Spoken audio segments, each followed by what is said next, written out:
We out here? I believe. Yeah. Yeah. Okay. My checks, we good? I think we are, chat. What's good, boys? Pre-release day for Tarkir! I can't wait to cash dragons in like 6 hours-ish from now at my LGS.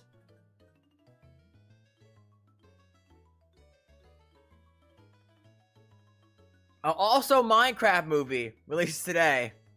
I can't wait to watch Jack Black announce Minecraft items in a vaguely announcer-esque voice for like 2 hours straight. Wow, yeah, that's gonna be really cool.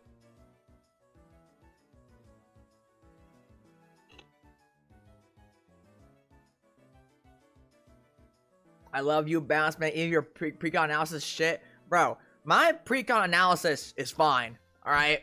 The only outright bad deck is the Teamer one.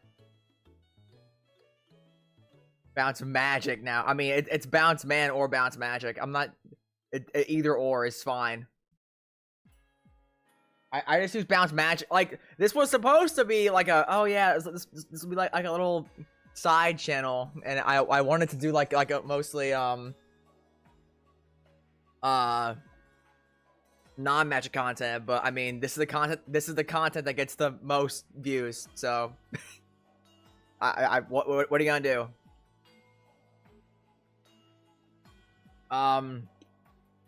People like my magic content the most compared to other stuff. I have a channel for non-magic content. I'm just not really accurate. What the hell? I'm just not very active on that channel. I choose the name Bounce Man. Forbidden lore that I will never speak on. You will never learn the truth. I definitely want to see you do games, but maybe other ones besides the mainstream shit. I think the most non-mainstream thing I did on that channel was probably the Made Abyss game. But then I learned all the really fucked up shit that happens in that media, like from the show. I was like, oh, okay, maybe I don't touch this ever again. I didn't know when I played it, but then after I did that video, I learned all the weird, horrible crap that happens in the anime of that game. So I was like, okay, maybe I don't touch this. Welcome to the stream, y'all. Hope you're all doing great. Tarkir pre-release day. Hope y'all win some packs at your LGS when the time comes. In like I think pre-release starts at 6 for me at my LGS. So we're gonna chill, have a great time. We're gonna do some Tarkir Commander rankings. What's your pre-con rankings from worst to best? The dragon one is absolutely the worst, 100%. There is so much copium going on with the dragon pre-con. That deck is literally all the dragons are like, it's a coin flip of whether you draw a dragon that's like a complete bomb or a dragon that's like unplayable. Why is Rapacious Dragon in that deck? Literally any green ramp spell would have been better than that card. Oh my god. What else is there? I think Mardu is probably the second weakest. Only because, I think there's a few too many creatures that only enter to make tokens and then proceed to never do anything else. Like Beetleback Chief. It's like 4 mana, make 2 1/1s, and it's a 2/2. There's like 3 other creatures that do the exact same thing and maybe have some niche, mostly irrelevant other text. I think Mardu has a few too many cards like that. Beyond that, I'd probably say, I would say Jeskai and Sultai are tied. Abzan Precon is like almost perfect out of the box. Like they give you every toughness matters staple in that deck you could possibly want. There's a few weird cards like Wall of Reverence, but like I think Abzan definitely feels the most well put together. But honestly, beyond Teamer, they're all pretty well balanced, I'd say. Like, the only outlier is Teamer. Teamer Precon is absolutely receiving too much glaze, dude. It is not that good. We need the Fatal Bullet Bounce Man playthrough. I know Delta Room releases pretty soon, Chapter 3 and 4. I might play that on that channel. Like my thing is that the gaming channel has like less than 3-digit sub count. So like if I stream on there, I'm afraid that no one gets a notification and people miss me not because they don't care, but because they just don't know I'm live on there. So I could stream it. The link has always been in the description of all my videos. Like there's a link to my live channel and a link to my match channel in the description of all my videos. It's called Bounce Man Live, even though I'm live on both the channels. I should probably change the name of that, to be honest, but you know, we haven't. Ash got done dirty. Yeah, it's weird because like that deck has Hellkite Courser. But Rennie's not the face commander, it's Eshki. Even though Hellkite Courser is terrible if you have Eshki as your commander. Out of curiosity, what's your opinion on throwing Nethroi into the Abzan precon? Since you want to cheat out big buddy boys, can change stuff for smaller face boys. Nethroi revives based on power, right? It's like you need total power 10 or greater, I think, is what he does. That's what Nethroi is, right? He's the Mutate Abzan, like, revive up to 10 power. Or reanimate up to 10 power, whatever preferred terminology is. Just, thank you, JDX, I appreciate that.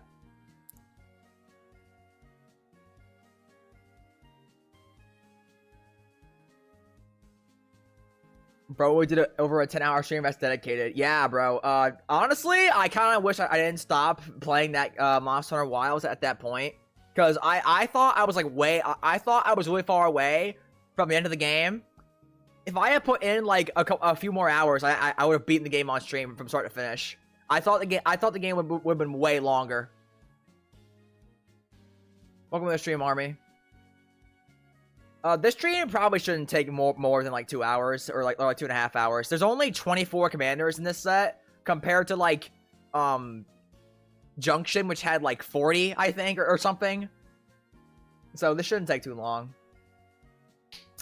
Give it a couple more minutes here. I hope we're all doing well. Bounce Man streaming League would be dope. Yeah, I don't want to install a virus called League of Legends on my PC. Thanks. Like, dude, the closest I've gotten to League is Pokemon Unite, and I played that for maybe a month. I played Unite for a month and then dropped it.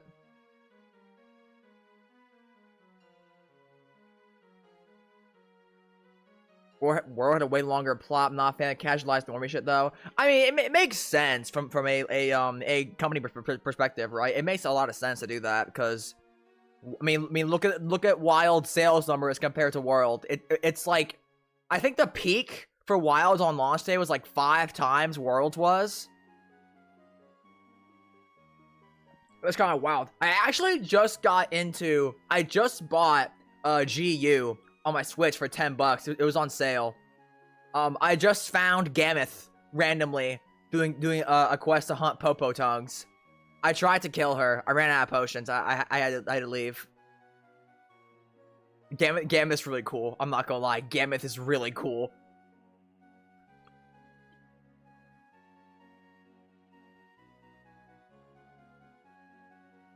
I'm playing Aerial Gun Lance in GU right now. It is pretty fun. Alright, boys.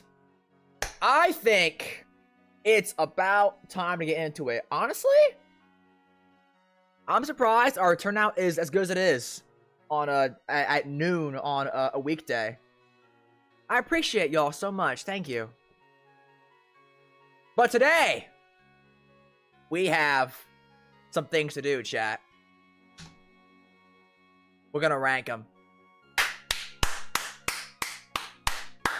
We're gonna rank them, boys! Do you like dragons? Oh, I know I do. Can I edge it a bit? No? Can I? Oh, God. It's fine. Whatever.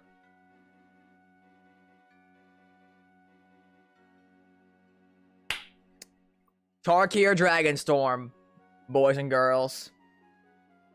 Do we like dragons? Do we like bad dragons? Because the teamer deck had a lot of those. Let's hope the main set doesn't. Alright.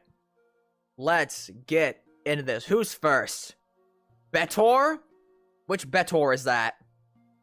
I also gotta sift through all these goofy, non-main set legends. Alright. First up, chat. We have... Actually, no, it's chill. First up, chat, we got Betor, Ancestor's Voice. 2, a white, black, green for a legendary spirit dragon creature. 3/5. Flying lifelink. At the beginning of your end step, put a number of +1/+1 counters on up to one other target creature you control equal to the amount of life you gain this turn. Return up to one target creature card with mana value less than or equal to the amount of life you lost this turn from your graveyard to the battlefield. They took Blood Hunter from D&D and just made it a creature. That's it. This is a commander that wants you to fluctuate your life totals, and that's it. You get benefits for having your life total shift and waver and jump back and forth between high and lows. So you get a power boost permanently for life you gain and reanimation for life you lose. I'm not sure how you... I'm not sure what the ideal build this guy is. It's a very strange combination. Counters are played out, I kind of agree, to be honest. But, I mean, it's... At least it's based off of, it's weird life fluctuation. That's kind of cool. That's kind of neat. It's life loss, life gain, +1/+1 counters, and reanimation in one commander.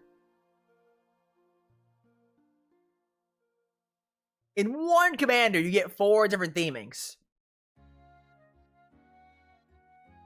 Also, he has lifelink, so he makes it a little easy to get at least one of those things filled. He's cool, but it's a lot you gotta control with he's cool, but it's a lot you gotta control with consistency changing your life totals. I agree. I'm not sure. I'm not sure if there's a good... I guess it depends how easy it is to find cards that fill multiple roles, like cards that do both life gain and counters, or life gain and life loss. Reanimation and life loss. That sort of thing. He's very unique. He does a lot for just one commander. He puts you in 4 different themes. He is 5 mana, so he's not the very cringe 4 mana value commander slot. I like that. Y'all know I hate my 4 mana commanders because, everyone says, I gotta cover my commander, turn 2 ramp, turn 3 commander, You don't have to build and take advantage of all those, by the way. Yeah, you could. I mean, you don't have to do all 4. You could just be focused on the reanimation or counters. What do we think, chat? Oh yeah, I can do polls this time. Yeah.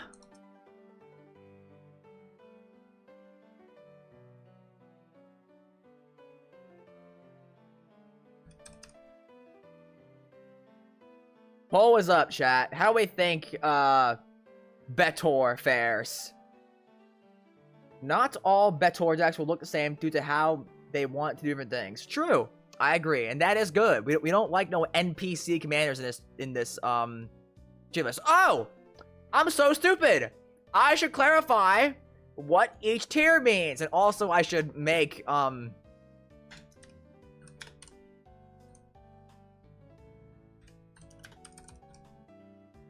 so goofy. I'm so goofy, chat. I'm so sorry. I should actually cover what each tier means. So first of all, we have Peak. A commander in Peak is absolutely perfect. There is nothing you could change about this commander that wouldn't potentially make it better. We are ranking these commanders based off of not really how powerful they are. Then again, power doesn't matter. We want a healthy balance between power and unique and just overall good design, right? We want commanders to be balanced. We don't want no 2-minute 8/8s that have no downsides and also give you life gain and draw a million cards. We want that. That'd be horrible. Oh my god. I'd say an example of a not peak commander is a commander that pigeonholes you into a very niche archetype of themings. So, if you're not peak, maybe you messed up somehow. Maybe you're a little on the low power side, a little too weak. You'll end up in great or pretty decent. However, if your name is Gavi Nestwarden, you would end up in NPC tier. Why? Because Gavi Nestwarden says play cycling. That's it.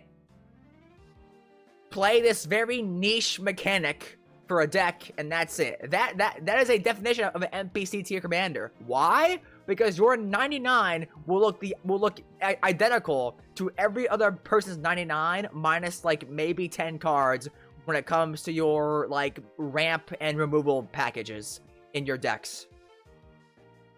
What happens if you're worse than NPC tier? Public execution.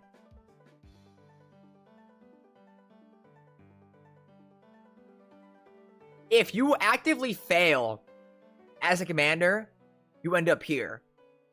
NPC tier commanders can be fun. They can.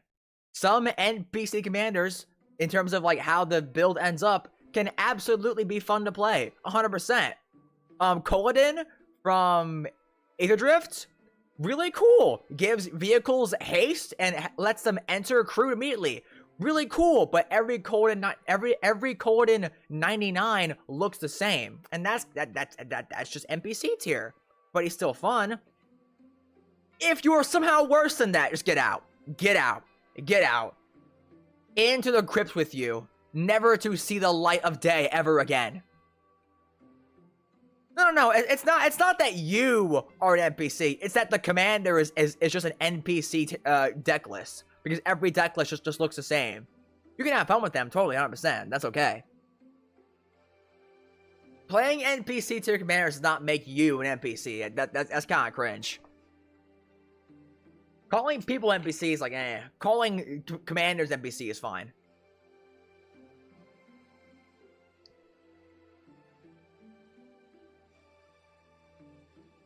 Chat says Betor is peak. You know what? I agree. He's very flexible, doesn't feel too powerful, could be a lot of different directions you want to go to. Very cool. We like him. Peak for Betor. Good job, Betor. Next up, we have...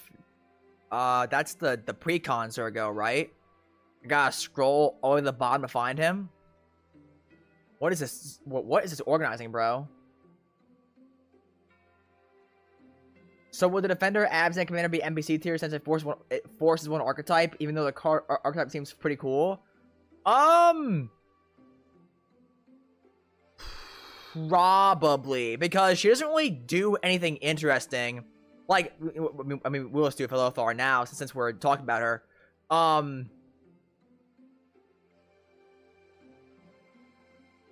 Where is she?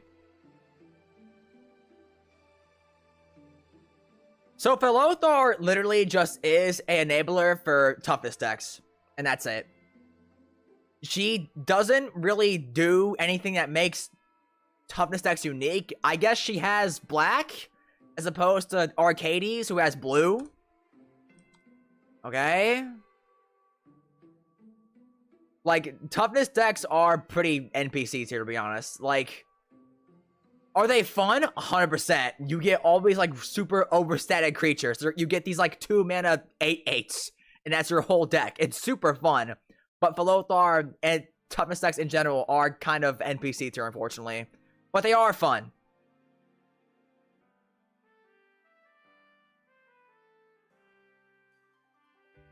I guess she kind of does aristocrats. Let me make a poll for her. Alphabetical, what the hell? I know, dude. I can't control how Tier Maker does it.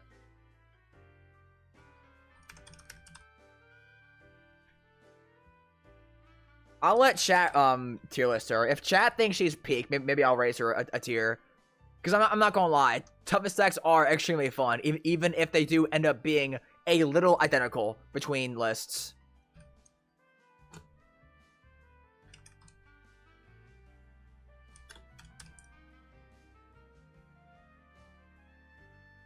Beneath NPC tier, I don't know about that.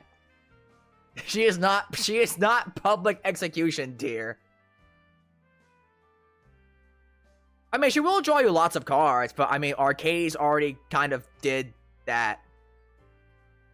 I like that it's Abzan. Isn't every Abzan deck aggro?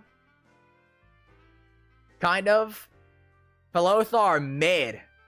Yeah, she doesn't really do anything. Like, okay, you might say, oh, well, she draws lots of cards. Arcades already did that. Like they both cost 4 mana. They both let your creatures attack as though they didn't have Defender and deal damage equal to toughness. And they both draw lots of cards. It literally is just Arcades, but they changed blue for black, and that's it. I guess she might be weaker because you gotta sack the creatures too, but I mean, you draw more cards at once. She draws based on toughness though. I mean, yeah. But you gotta sack a creature, and Arcades let you draw when Defender's entered. I guess she might draw slightly more cards. But regardless, chat is saying she's mid right now in the poll. So,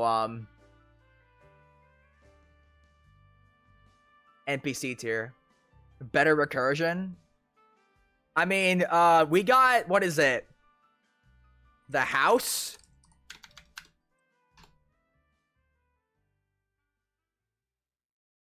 We got Reunion to the House.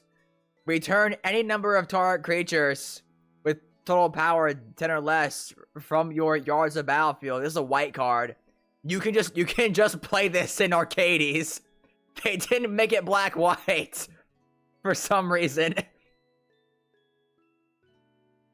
Oh boy.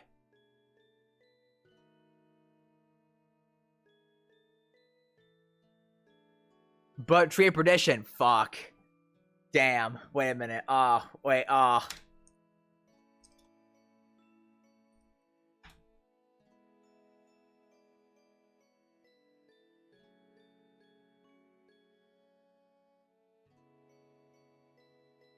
might, okay. Alright, you know what? That might convince me. It makes Tree of Perdition playable. That might be all I need to hear to be convinced to put her in mid, honestly. Or in pretty decent, my bad. That might be all I need to hear to put her up in Dece. Yeah, okay. Alright. If I can play Tree of Perdition and make it playable, fine. I'll put her in Dece. Tree of PD. Yo, a 40/40 Tree of Perdition. Oh, absolute cinema. You win, chat. You got me. Alright, next up. Elsha? What the hell is this sorting, dude? What? Okay. Elsha, threefold master. Make a poll for her.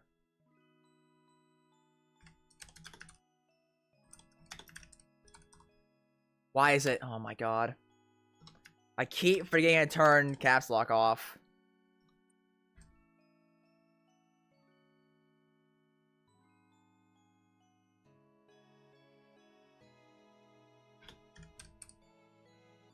Alright, Elsha, chat. Blue, red, white. 3 mana for a legendary Jin monk creature with trample and prowess. Whenever Elsha deals combat damage to a player, create that many 1/1 white monk creature tokens of prowess.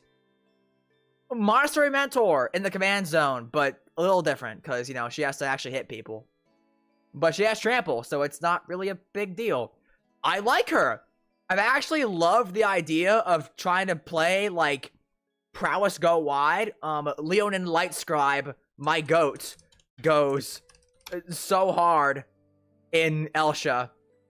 Leonin Light Scribe, my goat. I've wanted to make him work so hard, and now he's finally good in this deck. But unfortunately, he's not in the precon. Why? It's just Jeskai Spellslinger? I mean, it makes prowess tokens. I think prowess tokens makes her kind of cool. Chat saying Dees for the most part. I actually, So I mean, you want to pump her, right? She's kind of like a different flavor of Shu Yun, where he lets you give things double strike by casting non-creature spells, and plus he has prowess, so you just want to cast a bunch of cantrips, and then you just give himself double strike. She's not bad, but Jeskai Voltron or cantrips is something new. Is Jeskai Voltron not new? I'm trying to think of like good examples. It sucks that the quality of these precons are all over the place. Honestly, I think all the precons are pretty well balanced besides just a Teamer one. I think it's only Teamer that has issues. Like, I think Teamer is the only one that actually has outright problems. Voltron in Jeskai?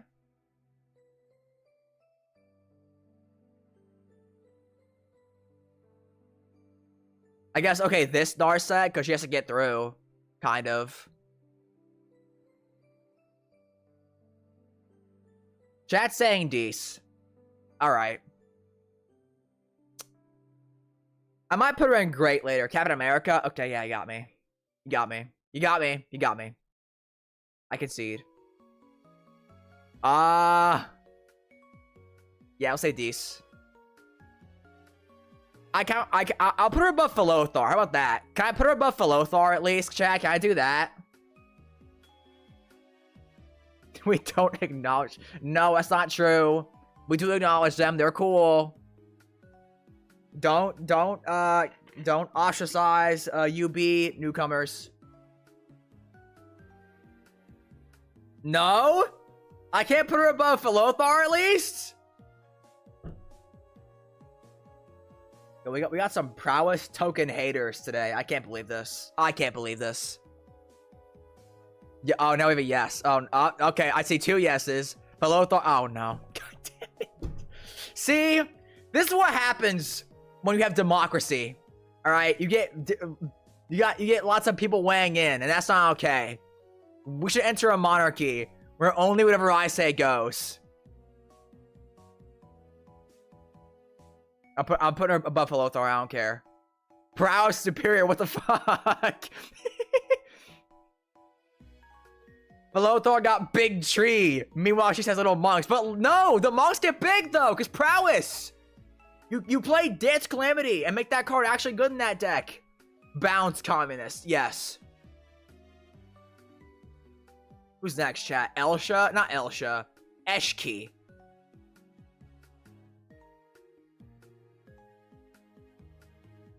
We got Eshki Teamer's Roar, chat. I'm ending the poll. Making a new one. So chat can vote.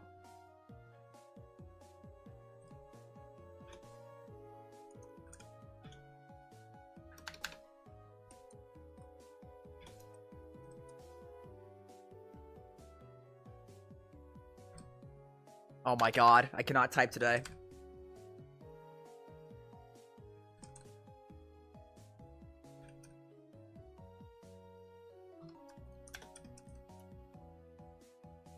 Okay. We got Eshki Teamer's Roar, chat. Green, blue, red. 3 mana! Not 4 mana. Absolute peak. For a legendary human warrior creature, 2/2. Whenever you cast a creature spell, put a +1/+1 counter on Eshki, okay? If that spell's power is 4 or greater, draw a card. Hey! Nice and powerful elemental bond in my command zone. Welcome to stream, Claire. If that spell's power is 6 or greater, Eshki deals damage equal to Eshki's power to each opponent. So when I cast my Steve, Flint and Steel, my Steves, and my Wood Elves, she gets counters. And eventually, once I hit my big creatures, I start doming everyone in the face for like 5 at a time. Eshki is great. Too bad she stuck it up recon. That's like really bad too. Rapacious Dragon. Oh! Varix Bladewing. Oh! Territorial Hellkite. Ah! Only the strongest dragons. 4 mana, 4/4 flyers. Ah, precon.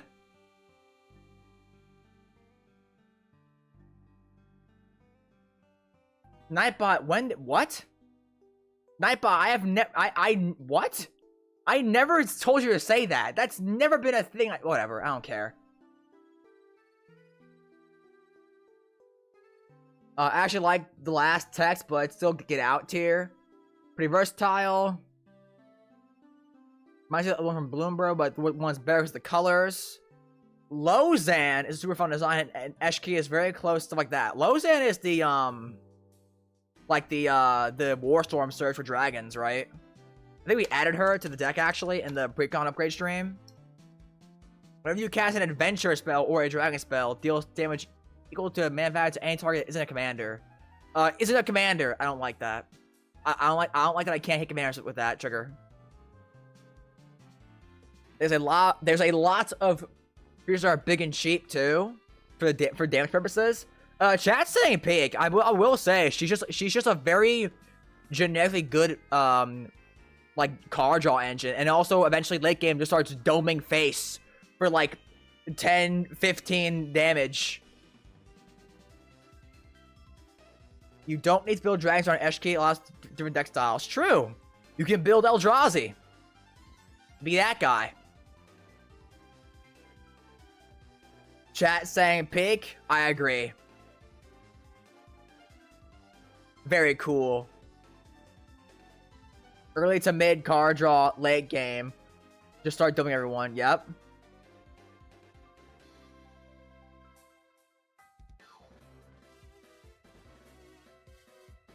Alright. Next up, we have Zergo. Again, from the precon. I wholeheartedly disagree. Guess what? Absolute democracy.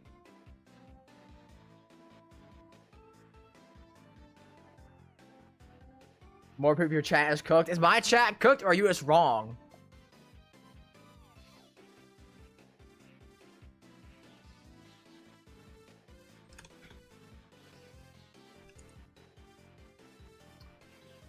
Making the poll, chat, for y'all to vote on.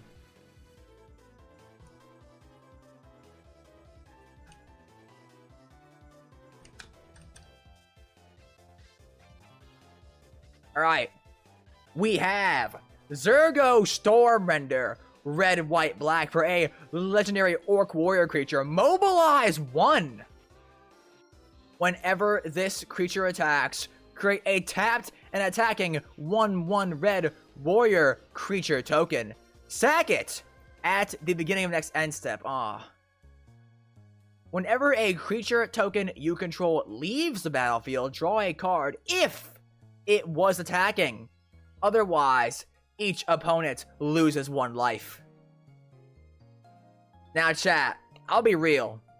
I'm a certified Mardu hater. I do not like Mardu at all. I really don't like Mardu. Mardu has never interested me. I'm not gonna lie. Like, I just don't like the colors. I never have.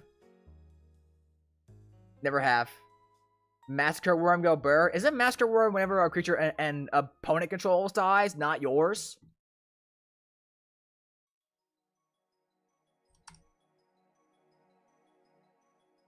right?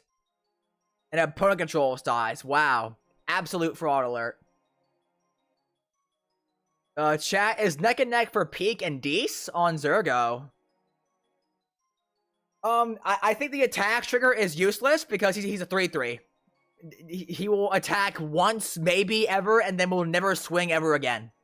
So the mobilize is just useless. Who cares? He is card draw. That's good. And he is like the opposite of Impact Tremors as well. Kaisar, we better as commander, to be honest. Zergo and that sack Balrog. That sack Balrog? What?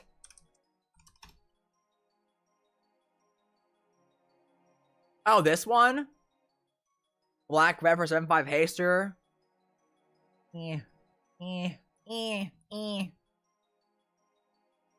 It's just Kaisar. It's gonna be the first thing removed.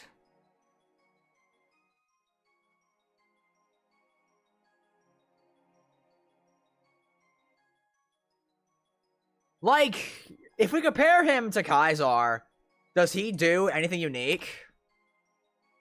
He is 3 mana, not 4. That alone makes me like him a lot more. Give him Peak for the art alone? True. That's kind of true, actually. The art is really cool. The art is very good. Oh boy. Lie? I hope I'm not butchering that. Lie, set, oh my god. Lie, set T.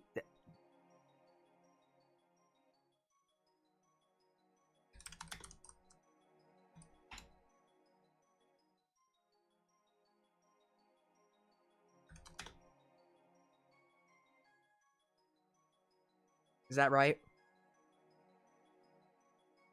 Lai Sediawan. Lai Sediawan. Good job on the art, Lai Sediawan. Good job, bro. Very, very good job on Zergo. Draw strong aura, no doubt. Building around the commander is tough when you have the draw engine and win con in the command zone. He does make Kaisar a draw 2 off sacking the token. Zergo makes something even more to draw for him. You get potentially mobile instances of draw for Zergo instead of just 1 per turn. People will be like, damn, Atraxa or Windgrace would be a better option.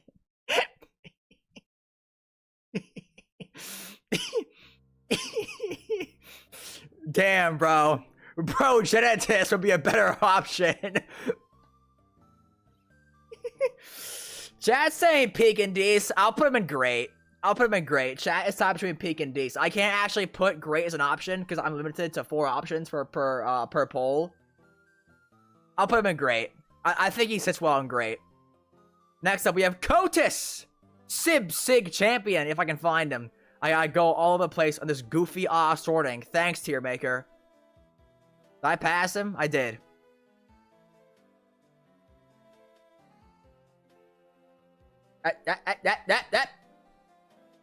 YouTube.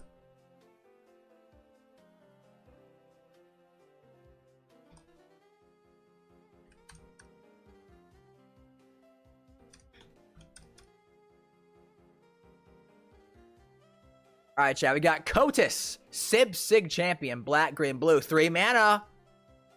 Not 4 mana once again. I'm liking this set so far. For a legendary zombie warrior creature. 3/3. Once during each of your turns, you may cast a creature spell from your graveyard by exiling 3 other cards from your graveyard in addition to paying its other costs. So you get to Underworld Breach once a turn. Okay. Not terrible. Whenever 1 or more creatures you control enter, if 1 or more of them entered from a graveyard or was cast from a graveyard, put 2+1/+1 counters on Kotis. I think this text right here is just relevant. I don't think anyone cares about this mode at all. Everyone cares about this. I've seen like 10 million people in my chat say Muldrotha already. My brothers and sisters in Garfield, Muldrotha is 6 mana, not 3. And also is like a kill on sight.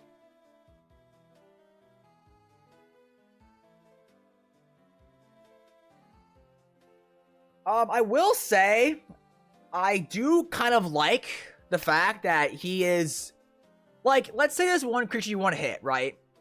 Maybe there's one creature you just really want to hit really badly in your decks, right? Like maybe, God forbid, you're playing a fair lab man deck, like hardcore mill for yourself, right? Kotis can ensure that once you hit the last like 5 cards in your deck or whatever, you can just cast him and then cast Lab Man from your graveyard once you're about to win. Will anyone do that? Probably not. But you can. The exiling mode is relevant if you want to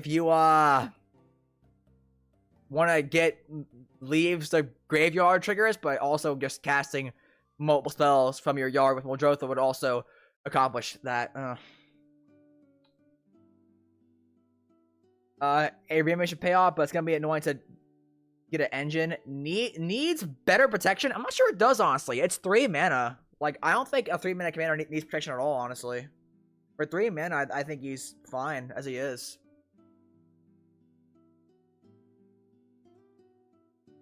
Chat is saying Dees. Actually, JK. Chat is actually all over the place. Y'all are spread out this time.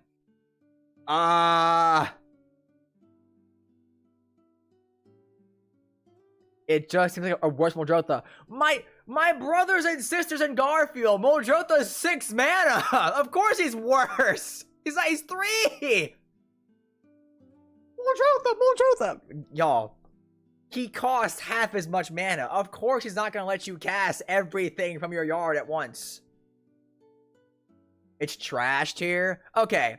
He's not NPC because he doesn't really pigeonhole you into any sort of like niche archetype. But Baskman, have you heard of Commander called Muldrotha? Bro. He gets Deest here, you're gonna like it. He gets Deest and y'all gonna like it. End of story. Moving on. Who's next? Who the hell is this? Muldrotha deserves to be 3 mana with how massive power creep is. No, I can't say that. I mean, I can probably, but I'm gonna risk it. Neriv. Which one is that? Crackling Vanguard. Okay.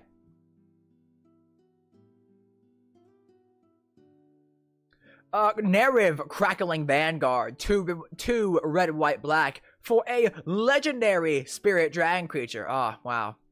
Flying Death Touch. Nice and Atraxa. 4/4. When Neriv enters, create 2 1/1 red goblin creature tokens. Okay, nice and Beetleback Chief. Whenever Neriv attacks, exile a number of cards from the top of your library equal to a number of differently named tokens you control. During any turn you attack with a commander, you may play those cards.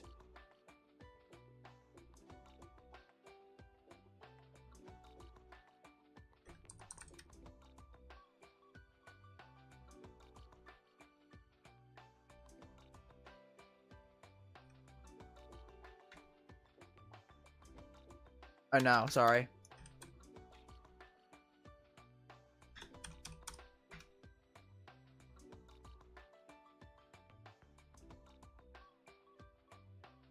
Have you heard of Gimbal? I have. He's the artifact token dude, right? Teamer from Mars the Machine. 5 mana. 4/4 gives your artifact creatures trample.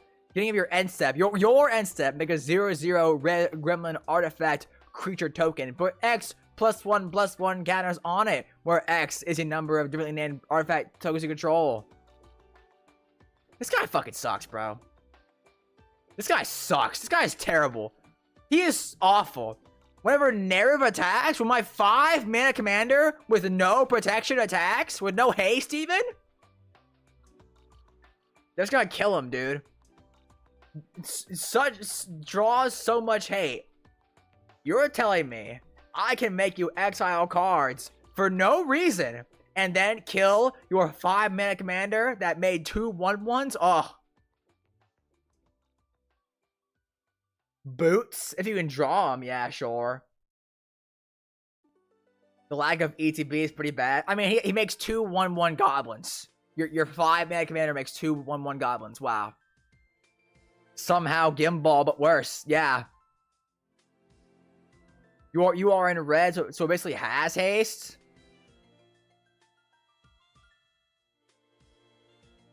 I guess. If you okay, I mean you can build your deck to have enough haste engines, like I suppose, yeah. I mean boots. I mean your J's and your Nikes give haste. That's 2, and you want to protect them. You probably run like Fervor and like I don't know what else there. Mass Hysteria, Rising of a Day, I guess. You want differently named tokens. Bro got pray to draw a haste engine to get some good reward out of Nerif. Yeah, he is like, okay.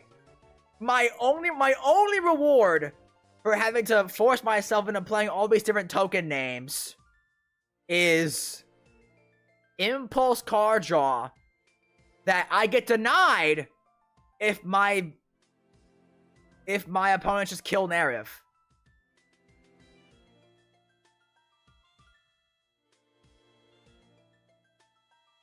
The same text as Nayali, Sun's Vanguard. Who is Nayali?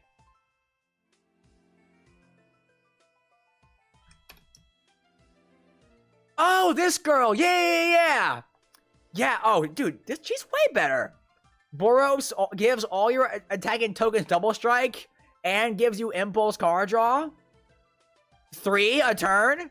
And all you gotta do is swing with a token. She'll probably die too, but hey, she's 4 mana, not 5.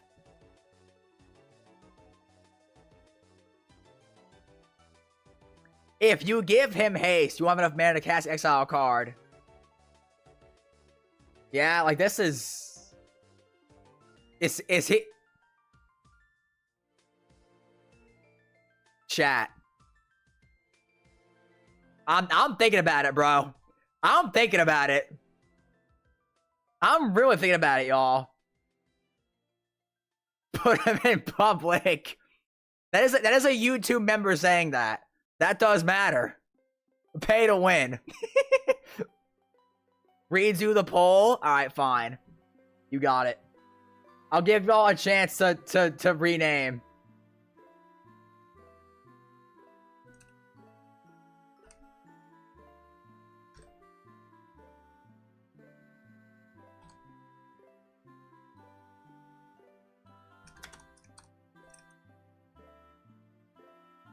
I'm about to do it, chat. I'm about to do it. Let me see them votes. What do y'all think? 6? Oh no. Wait. What is that? What is that? 7 votes for public execution?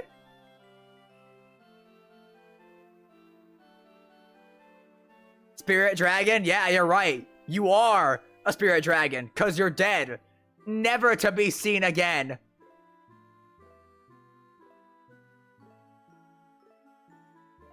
Get out here. Clearly psychological fallacy. Everyone's a part of the Bounce Man cult. Everyone just believes what he says. Nobody ever fact checks Bounce Man. Never. Everyone just believes him. Who's next, chat? Shiko and Narset? Unified?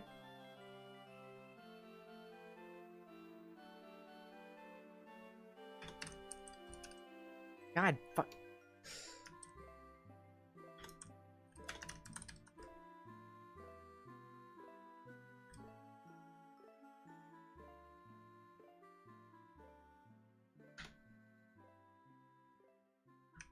Making a poll for y'all now.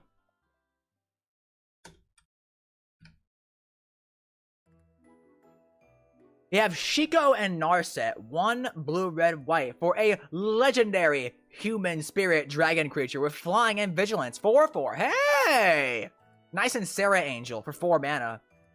They have Flurry. Whenever you cast your second spell each turn, copy that spell if it targets a permanent or player, and you may choose new targets for the copy. If you don't copy a spell this way, draw a card. 2 expropriate for the price of 1. I don't think that even works. Does expropriate target? I don't think it does. For each time vote, take an extra turn. For each money vote, choose a permanent. No, you can't even copy expropriate. Doesn't target.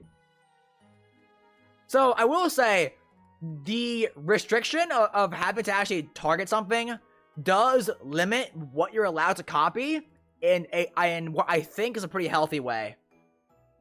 Like, I think because of that, you can't copy most extra turn spells.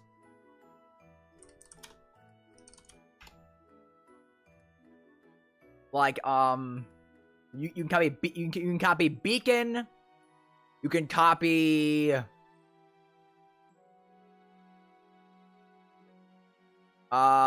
you can copy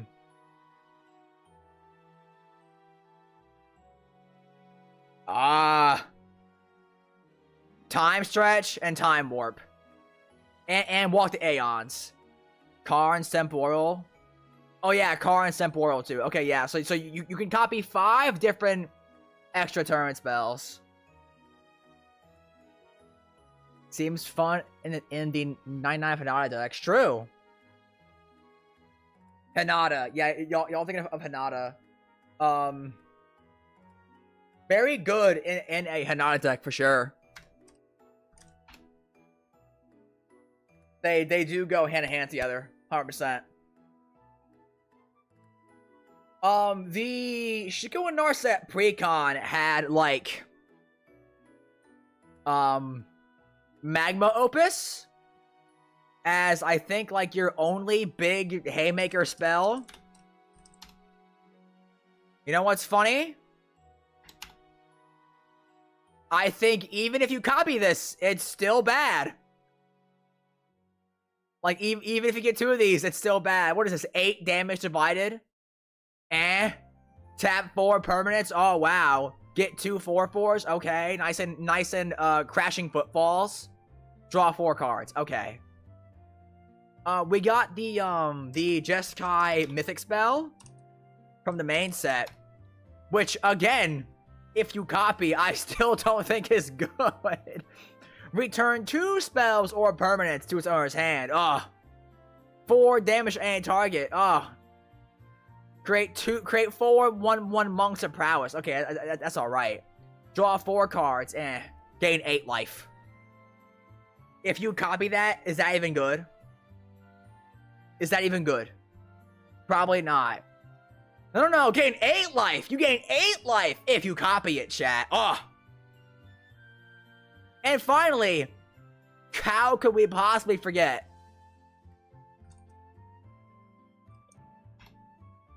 Inspired Ultimatum. Blue, red, white. 7 mana for sorcery. If you copy it, target player, you, gains 10 life. You deal 10 damage or 5 damage to the targets, and you draw 10 cards.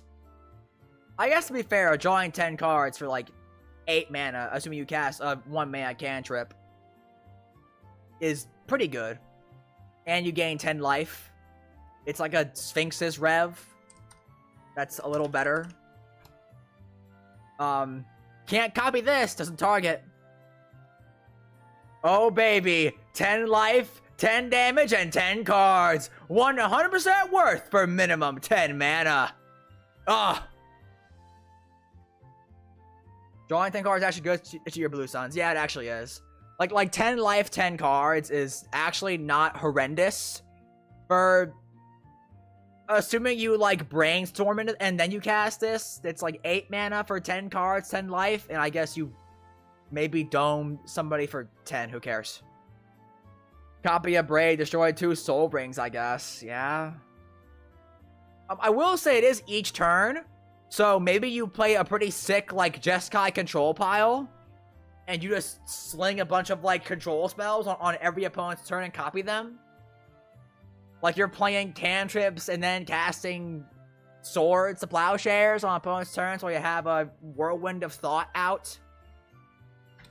So you can build like a pretty sick nasty Jeskai control pile, I guess, with her. While your commander is a pretty decent Sarah Angel in the command zone.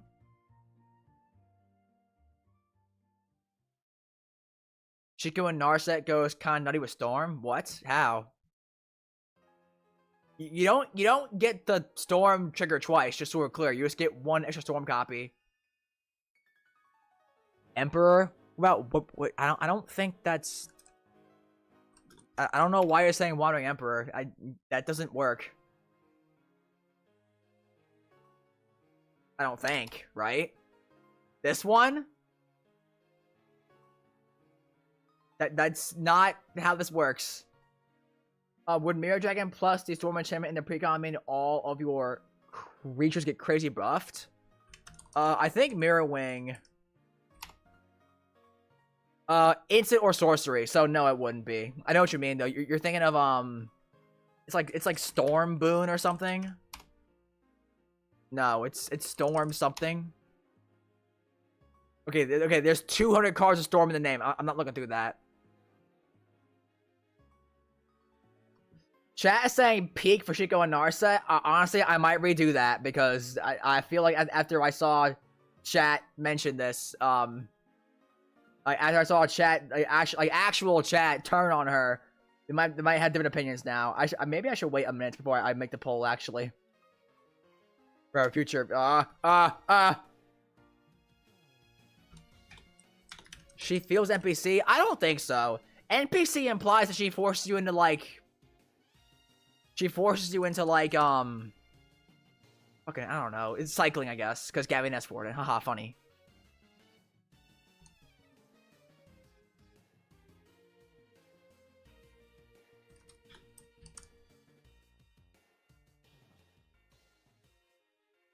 I mean, she's got a good stat line. There's, like, nothing worth copying, because Jeskai always gets the most trash fucking big spells ever for some reason. I don't know why. Jeskai can't have shit when it comes to big mana spells. I don't understand why. I do not get it. Why do they never give Jeskai ever, like, any actually good big spells? Ultimatums, can't have good ones of those. Beacon of Immortality. Double your life total, then double your life total again? Okay.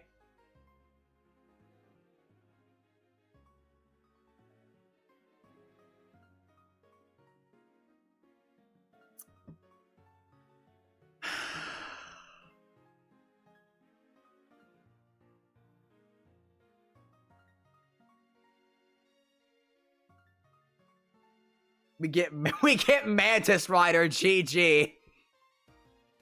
Like, I feel like she has to have some cool things you can do with her, dude. There has to be some cool stuff we just don't know yet, because I haven't sat down and spent hours looking at what's actually worth copying with her. She's got a good stat line. I'm gonna put her at the very bottom of Deece, I guess. Like, she has to have something cool you can copy with her. There has to be something. We just can't think of what it is right now. Like, there's Crackle with Power. If it loads. Deal 5 times X damage up to X targets and copy that. 11 mana. You know, deal 15 damage twice to 3 people, 30. You just win at that point. Like there has to be something cool you can do with her, man. There has to be. We just don't know what it is yet. Next up.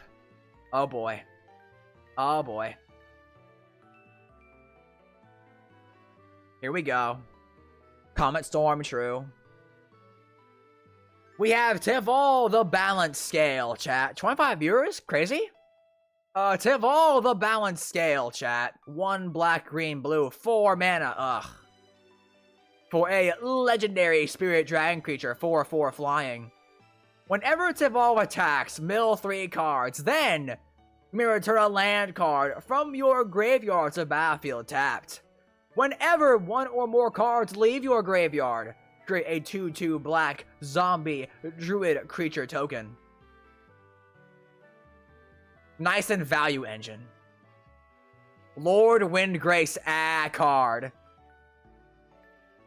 Like, okay, I will say, the fact that the zombies are druids means what you can do is you can actually finally build an actually good druid deck with Guiltleaf Archdruid. Tap 7 untapped druids to control. Gain control of all lands target player controls. And by gain control of all lands target player controls, I mean force target player to concede. Because there is no world where anyone sees this, target them, and they say, yeah, bro, just take them. They will concede. I'm not gonna lie, bro. I'm not gonna lie. Half of the reason to play this guy is only to make Guiltleaf Archdruid good. And that's it. He makes zombie druids. Whenever one or more cards in your graveyard make a 2/2 druid zombie, he ramps you like Lord Windgrace does. You drop red for blue. I will say he kind of is the first Sultai lands matter commander. You could possibly make an argument for Muldrotha, since she is a Crucible of Worlds in the command zone, kind of. Literally the only reason to play Tival is to look at the Cynic player with your druids. Yeah.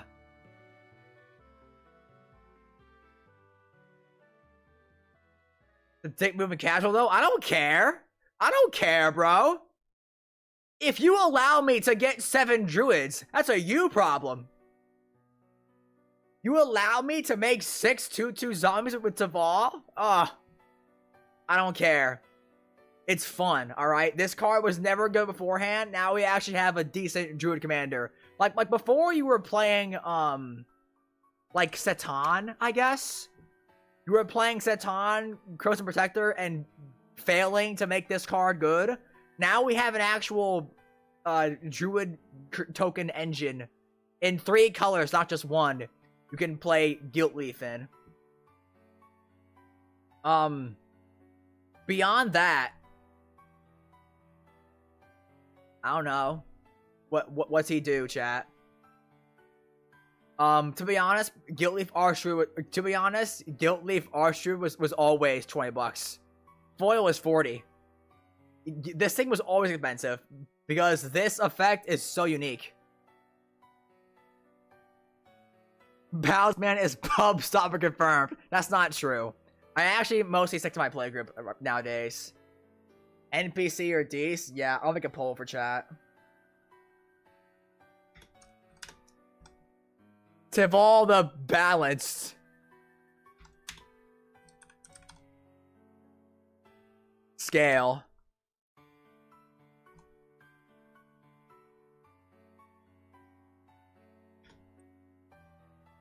I will say, zombies are a very supported creature faction as well, right? People love their zombies. Play all your zombie lords with him. It's a Sultai commander, and it does Sultai things. Not super unique, but does look fun. I'd run this dragon in the 99 of Zamone and Dina. They're the aristocrat commander, right? Draw your second card, drain for 2. Second another creature, draw a card, cheat a land to play. You control more lands, do it again for some reason. Yeah. I'll pull out my green. I'm gonna pull out my green zombies real quick. Yeah. Yeah, you better.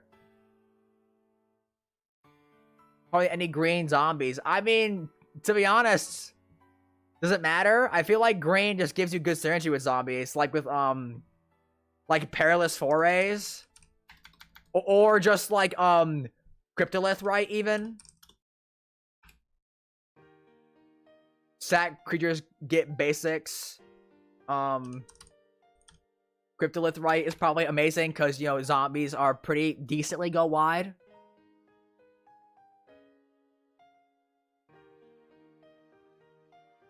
Stone Cedar Hierophant. What is Stone Cedar Hierophant?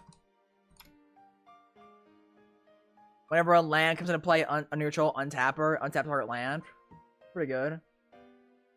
Chat saying NPC tier. Like, I mean, Teval is pretty generic, but at the same time, it does kind of feel like it. You know what it feels like? It feels a lot like Lord Windgrace.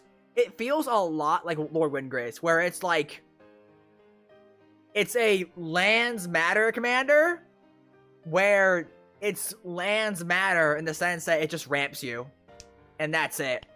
Gravecrawler is like 50 cents because it got reprinted in this precon too, not just the Esper Zombies one from Aether Drift.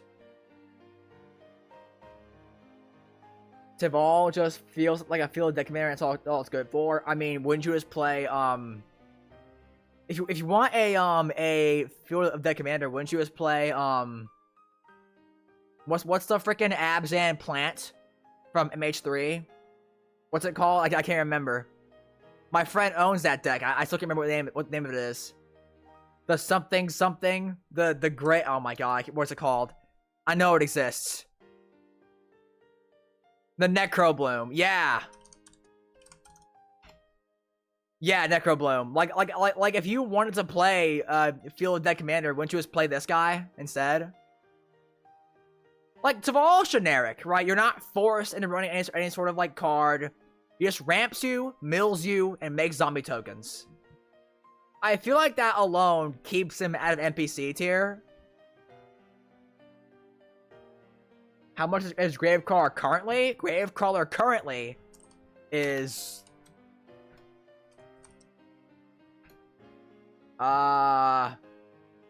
the Dragonstorm printing is $2. The Aether Drift printing is $1. Good card design. Yeah, I'm gonna leave Teval.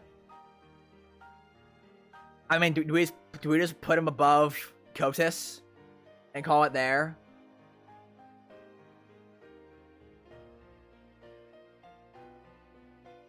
He's just Kotis, right? I mean, let's be fair.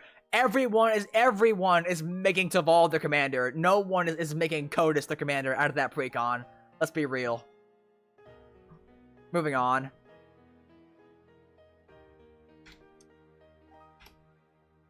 Oh wait, no, hang on.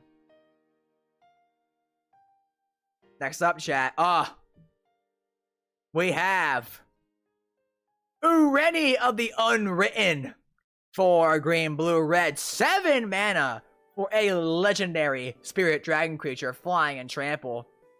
Whenever Ureni enters or attacks, look at the top 8 cards of your library. You may put a dragon creature card from among them onto the battlefield, and put the rest on the bottom of your library in a random order. Unfortunately, in the Teamer Precon, the best dragon you will be cheating out is like Rapacious Dragon or Hammerhead Tyrant, unless you get lucky and hit one of the new cards. Gambling Dragons deck. Using the ETB in blue makes it better, but would you run that over Tiamat?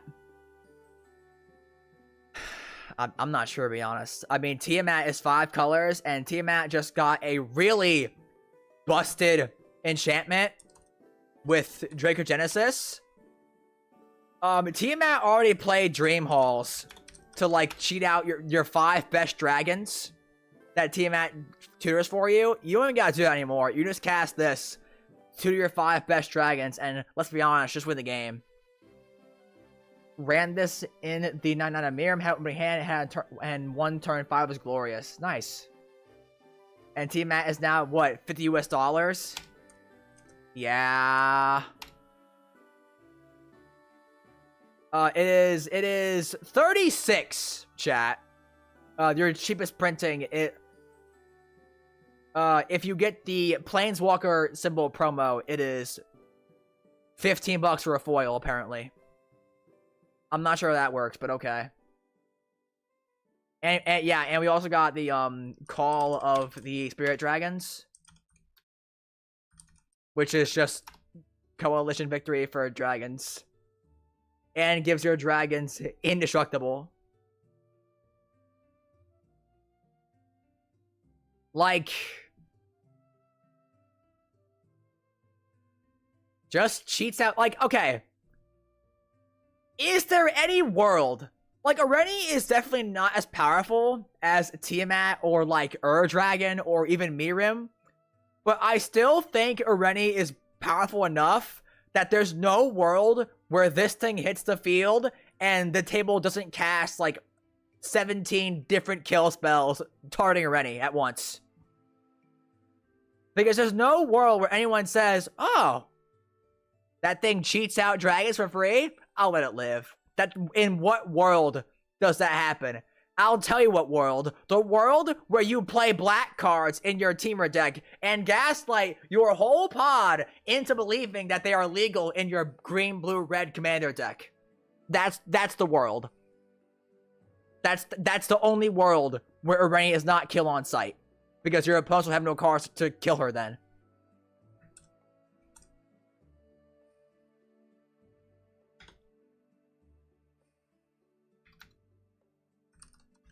Making a poll now, chat. I'm pretty sure I know what the answer is, but you know what? I gotta be fair.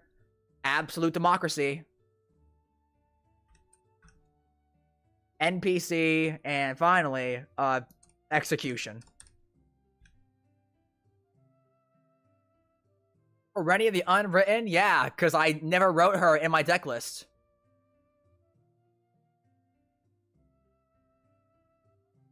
Why is chat saying peak? Why is chat saying peak? Poll is up, by the way. Go vote. Like, I feel like 99% of the time, she comes down, gets you one dragon, and then dies.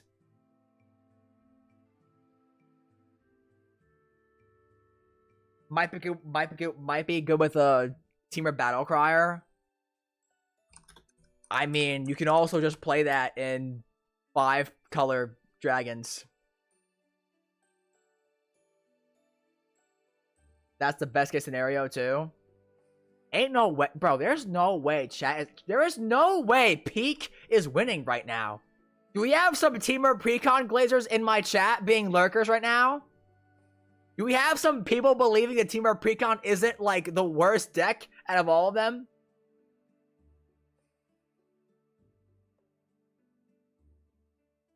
If it's 6, you have a Terror in the field and Blink Areni a bunch. Doesn't blue not even blink creatures that well? You need white to be good, right? To get like Soul Herder and all that.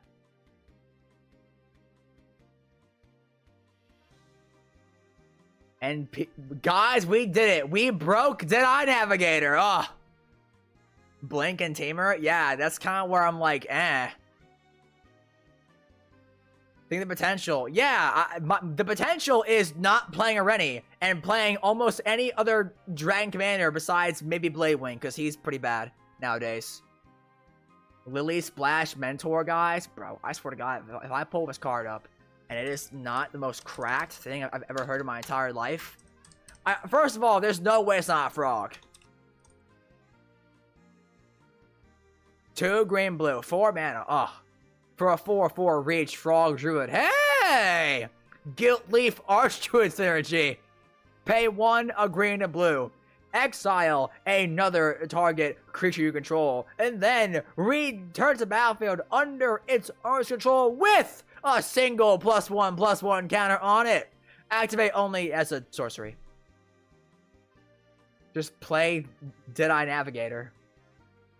Yeah. Chat is mostly saying peak. I don't care. Absolute tyranny. I love democracy. I love the Republic.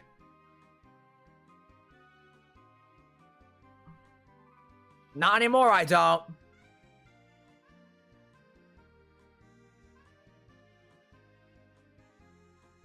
Who's next? Sarkhan, the mono red one? Where is he? Next up, chat. We have Sarkhan, Dragon Ascendant. 1 red, 2 mana! For a legendary human druid creature. Nice and Gilt Leaf Arch Druid synergy. Why is he a druid? What? Why is he a druid? Why is he a druid? What? When Sarkhan enters, you may behold a dragon. If you do, create a treasure token. To behold a dragon, choose a dragon you control or reveal a dragon card from your hand. Hang on, chat. I got the Yaoji eyes. They stopped printing Shaman? Is that real? Is that true? Why? That can't be real. No. Nuh-uh.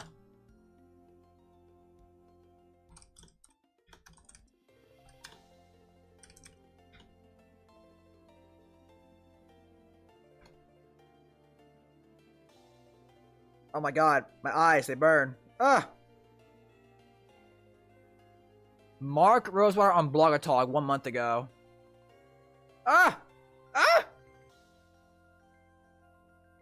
Alright, chill.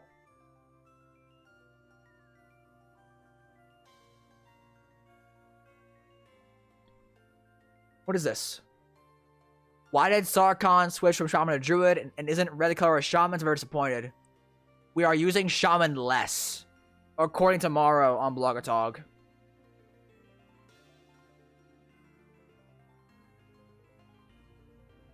God, what the hell? Ugh!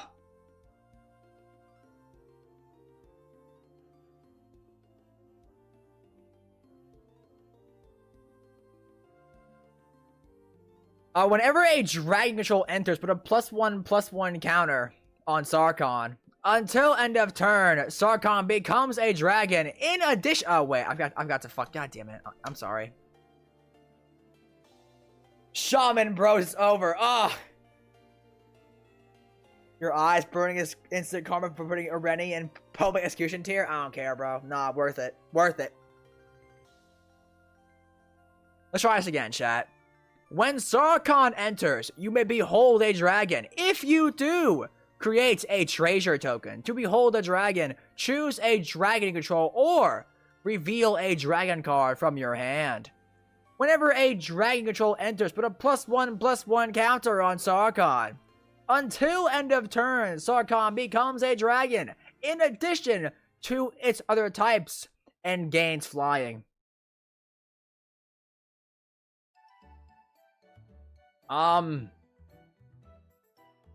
Sarkhan is for people who want to play Ragavan, but don't want all the emotional baggage that comes from your opponents when you play Ragavan. That's what Sarkhan is. Because he makes 1 treasure and then never makes treasure ever again. Which, to be honest, is what Ragavan does most of the time. Secret Commander Ragavan!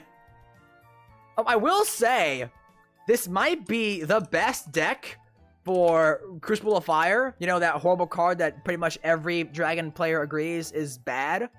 Because Sarkhan becomes a dragon when you play dragons. So he is a 2-mana dragon that gets the benefits from Crucible of Fire. That's about where the compliments end. What do we think of Sarkhan, guys?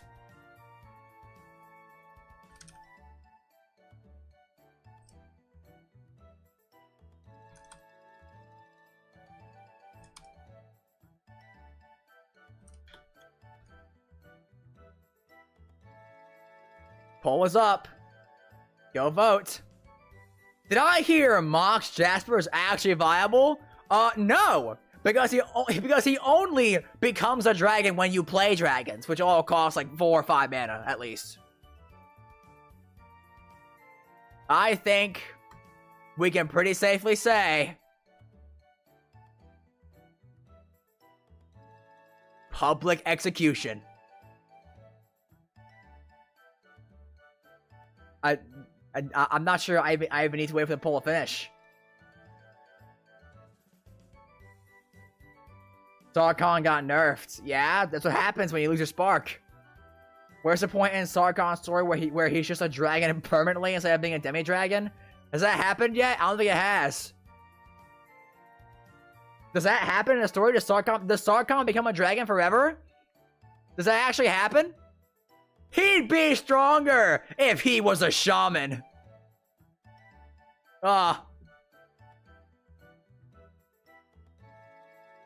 He kind of did. Yo, maybe I can actually read the Tarkir story on stream. Maybe I actually do gotta read that. Because I'm hearing some crazy shit that I've never heard before. Every stream, it's been some kind of like crazy detail that I didn't know beforehand. Maybe we'll do that next stream, next week. We'll read the story of Tarkir Dragonstorm.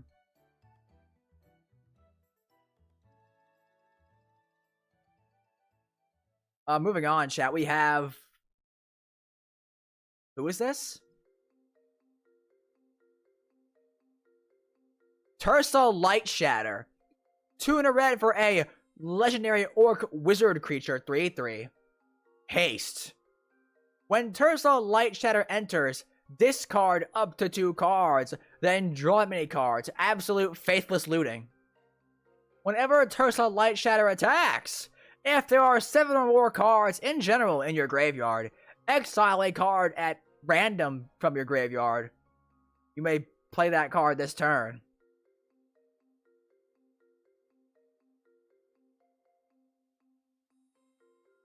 I guess she kind of is like a red regrowth, almost. It's like impulse regrowth, but it's at random. What is she even trying to do? Obviously, she's trying to be mono red blink. Absolute cinema. I love playing mono red blink in Commander. Ugh. Ugh. Absolute power creep. This is boring another red wheel Commander. Like when she attacks, she's a 3/3, bro. When she attacks, you exile a card at random and may play this turn. She's a 3/3. She's a 3/3, bro. She dies to lightning bolt.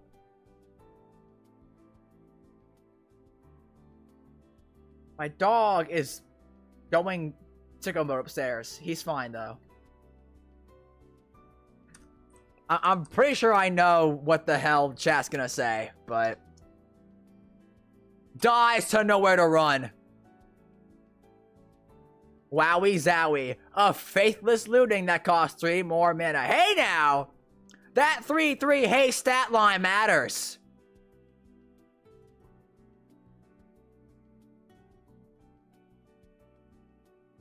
Making the poll now, chat.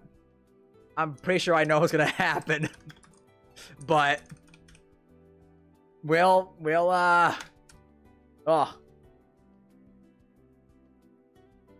then 5, then 7. Well, if she just never dies in your mono red deck,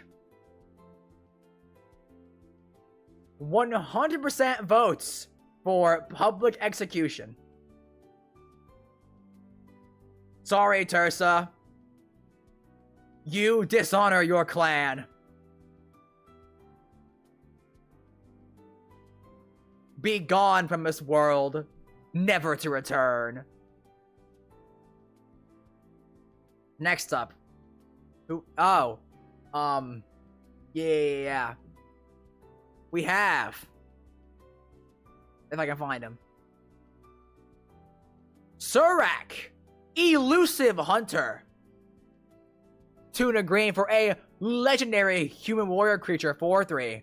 This spell can't be countered. Fuck you, blue players. I guess. Trample. You're 4 power. Okay. Whenever a creature you control. Oh no. Or a creature spell you control. Oh no. Becomes the target of a spell or ability and opponent controls. Draw a card. Oh. He's literally just Shaper Sanctuary in the command zone for 3 mana. And also, it protects your creature spells themselves, too. That's, like, actually not terrible. He's mono green, and he works based off of your opponent's doing things. You just lose to Bowmasters? Oh, wait, yeah. Oh, oh, that's, oh boy.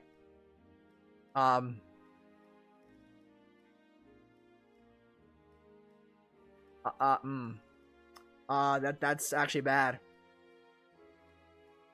He literally has nothing to build around because his stuff is based on your opponents targeting your things. Unless you want to play mono green Mindslaver, I'm not. What the hell is what? Who? What? You want to play mono green Mindslaver just to get card draw? He is absolute peak design. I love seeing Bowmasters when he's on the field. Why is Sorak's artwork so snowy, but he's about snow? Because he's Teamer, and Teamer lives in the Appalachian Mountains, I think, right? I don't have to. We can just we can just get this out of the way, right, chat? Just give him a quick and easy death. Appalachia, Appalachian, I think the Appalachian Mountains, Appalachian. Is that am I saying that right? Am I not? We can put him here, right, chat? I can skip the poll, or do we want him at peak?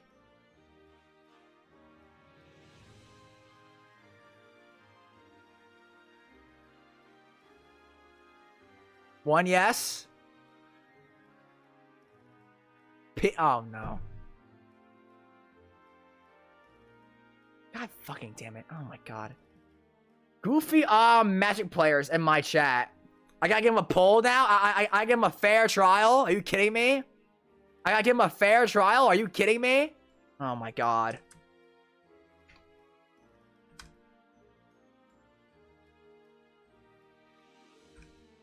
I can't like weigh the courts or whatever? Oh my god.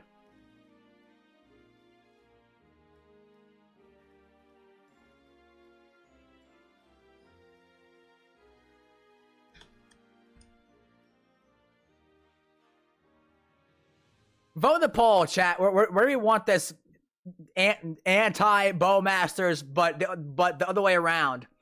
It's Bowmasters as anti-Surak. Fuck. Chat is saying peak. I fucking.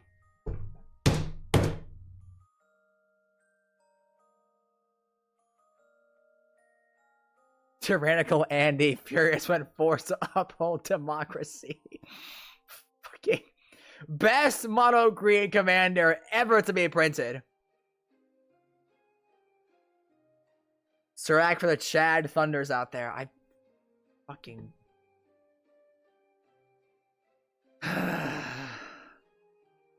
If this right here is not proof that democracy is flawed, I don't know what is. I don't know what is.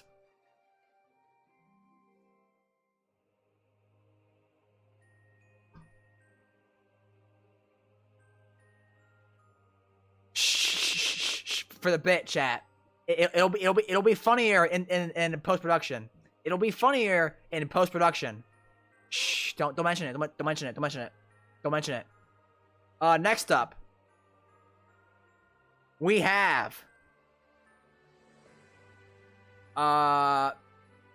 it's this one, right? Yeah, we have Betor, kin to all. 2 white, black, green. The same mana cost for this guy and on the different card. Okay, that's kind of cool. For a legendary spirit dragon creature, of course. With flying, also, of course, it's a dragon. 5/7. Also, never mind, not same stat line. At the beginning of your end step, if creatures you control have total toughness 10 or greater, draw a card. Keep in mind, he is a 5/7, so all you need is like a, I don't know, an Augur of Bolus or something to get to 10 toughness. JK, you're an absent, you can't play that card. Then if creatures you control have total toughness 20 or greater, untap each creature you control. Hey! Nice and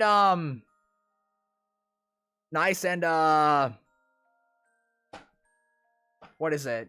Wild Wreck? No. I don't know. It's what is it?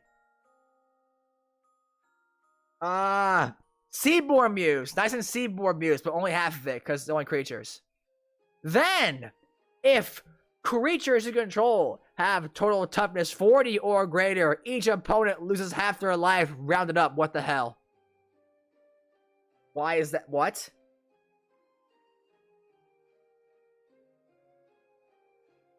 Hey, it's the Big Butts Commander. We'd still rather play the Tree Folk guy. I can't wait to run Cultivator Colossus and Betor. Oh no.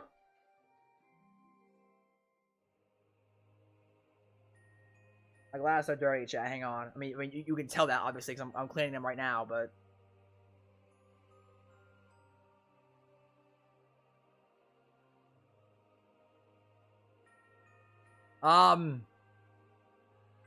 Indomitable Tree Folk. Indomitable Ancients, yeah. 210. Just get 3 or 4 of these guys, and you just start doming opponents. 30 viewers. What the hell happened? It's a Friday. It's not even a weekend, and I have more viewers than I've ever had. How's that possible? Is it just cause is it cause Tarkir pre-release day? Is that why? Tria Perdition. We already had. Oh, God damn it. Yeah. Okay. You know what? I did put the previous Betor in peak just because of Tree. Or no, that was Fellothar.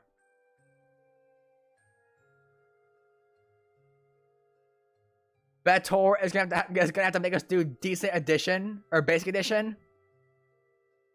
With Blitzwing or the Vampire double stand. Blitzwing? Who is Blitzwing? Oh, never mind. I'll make a poll. I guess, to be fair, Betor actually encourages you to play defenders and not have to attack. Which is more interesting than what Fellothar was doing. That's pretty good. You play defenders who actually defend. Wow, who would have guessed? He also untaps your creatures, which is kind of not relevant since you're just not attacking. I guess if you have walls that make mana, like wall of overgrown. What's it called? The wall that adds green for each defender.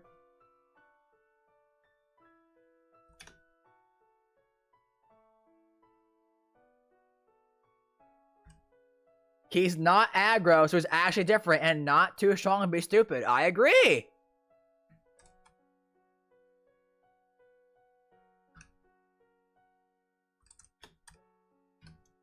I actually like him a lot, chat. He's an actual defenders commander who doesn't just turn all your defenders into big swingers. Chat really likes that funny tree. Yeah, I know. I'm noticing.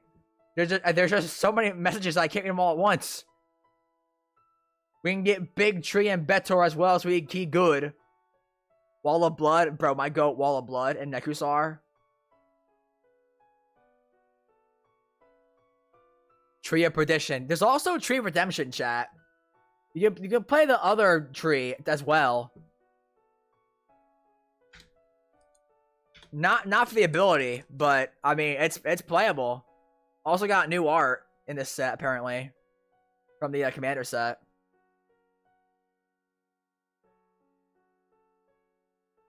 Pravus, pretty good. Who is Pravus? Who is Pravus?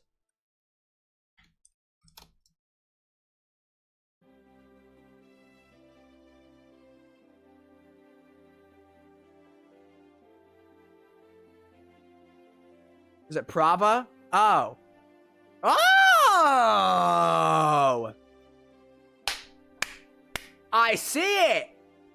I see it! I see the vision chat! Good with the wall token thing from the Defender Precon. I can't remember its name. It's an elephant. It's a Loxodon. Double big tree makes 26 for Betor immediately. True. Alright, chat. I get it. Y'all can get it. Betor and Peak. Congrats to Betor! Both Betor cards got Peak. Congratulations. As I basically just put gunshots into my microphone by clapping that hard. Congrats, Betor. The best design cards of a set. Congratulations. Next up, we have the other Eshki. Chat be like, finally, a Precon commander for me! Congrats, Betor. Good job, bro. You did it. We have the other Eshki. What's this one do? 1 green, blue, red, 4 mana. Ugh, cringe. For a legendary human warrior creature. Vigilance, Trample, Ward 1, 4/4. Okay, pretty good stat line. At the beginning of combat on your turn, if you've cast both a creature spell and a non-creature spell this turn, draw a card and put 2 +1/+1 counters on Eshki Dragonclaw.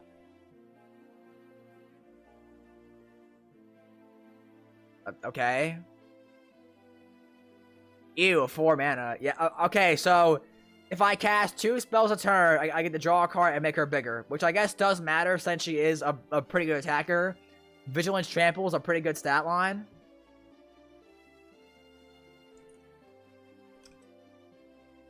The double spelling and Tamer? Yeah, that's kind of where I am. 99 at most. I'm not sure where the hell you're playing her. Is there a +1/+1 counter Tamer deck? There's not, right? I'm not nuts, am I?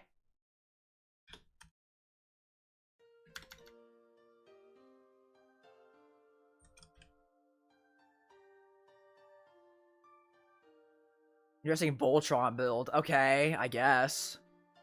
I can kind of see that.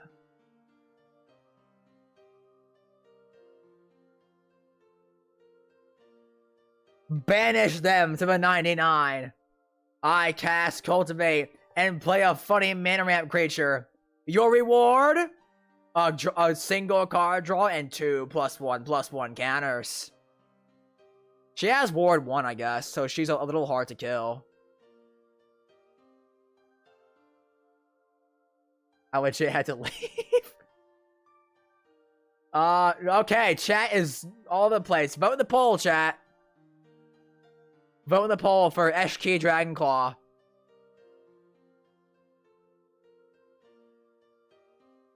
Oh wait, oh my god, it's even worse than I thought. It's at the beginning of combat on your turn. It's not even when you cast a second spell each turn. It's once a turn on only your turn. If you've cast 2 spells, draw 1 card, put 2 counters on her. Nah.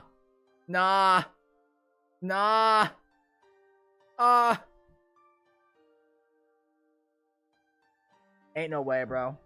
Ain't no way. Simic Ascendancy?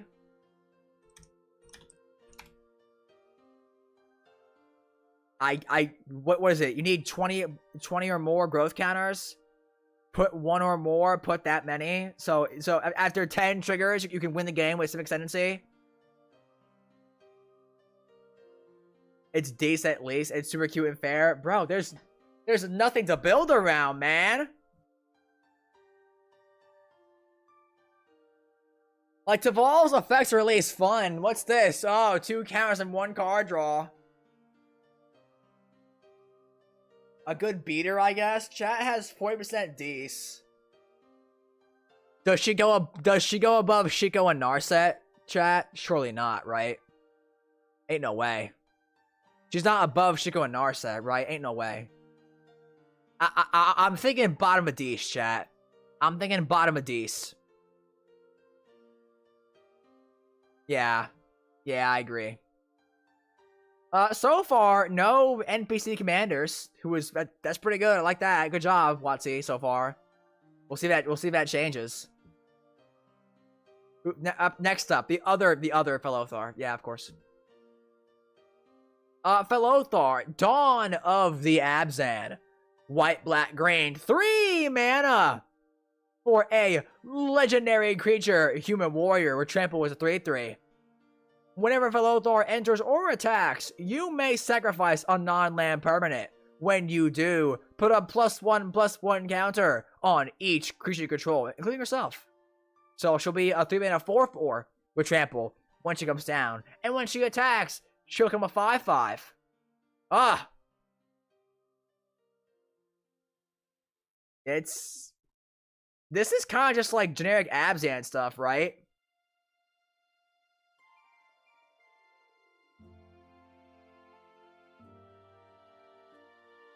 Bunny is true. I can see that. With hair appearance. It was like Abzan soup.deck. Yeah, I mean, what is this? You just play. You play. Honestly, you don't even need to have any sort of like sack sub theme. You can just play a bunch of tokens. Throw in your Corpse Jack Menaces or Menaches. Play your Hardened Scales. And just run a bunch of tokens. Run your Cathar's Crusade. And then you just play token producers. How much is Scales now? I think Scales is really cheap, right? Hardened Scales is $2. $2, chat. Just 100% token payoffs for being your sack outlet, yeah. They're just Aaron, but one extra color. I mean, honestly, I think she's way better than Aaron because Aaron did not. Okay, well that's not what I. Aaron requires you to pay 2 mana and tap him to sack a creature. Felothar just needs an ETB or attack, which, considering how Felothar will be a 5/5 once she actually does swing, at least, assuming you don't have like Hardened Scales, turn 1, whatever. I think that's fine. Like, I think she can attack and survive pretty decently for what she is.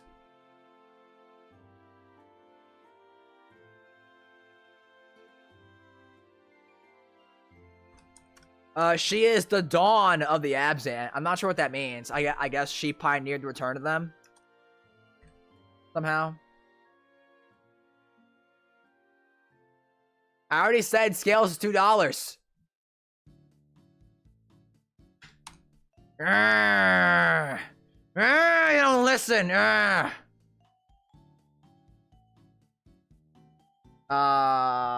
What is this one? Execution.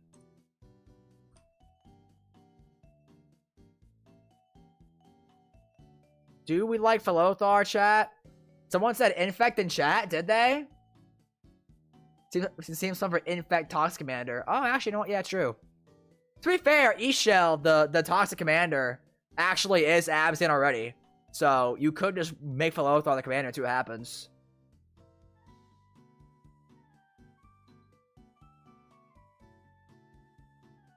Cringe at infect. Nah. Cringe is... Nah, bro. Nah. Infect is based. You know why? Because you start the game as archenemy. Infect is based for that reason alone. You start games as archenemy. That alone makes it infect based. Chat saying Deece. I think I agree. I'll put her above Eshki.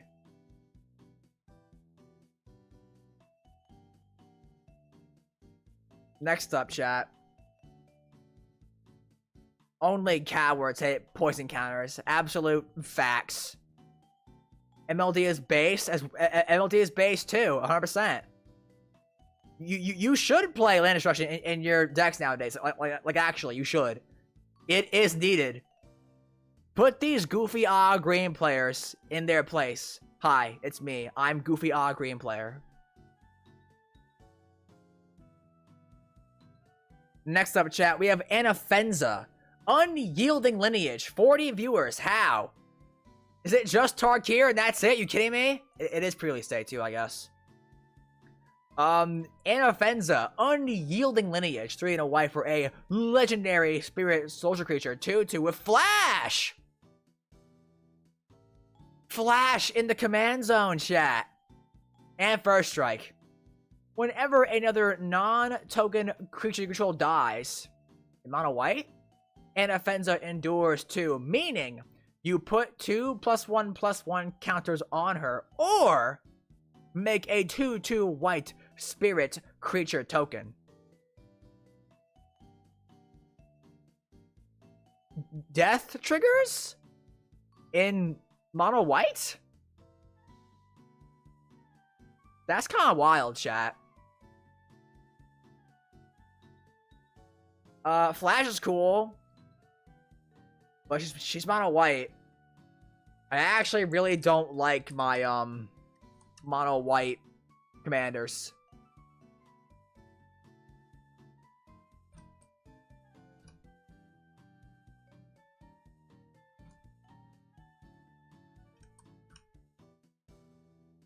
Making a poll now.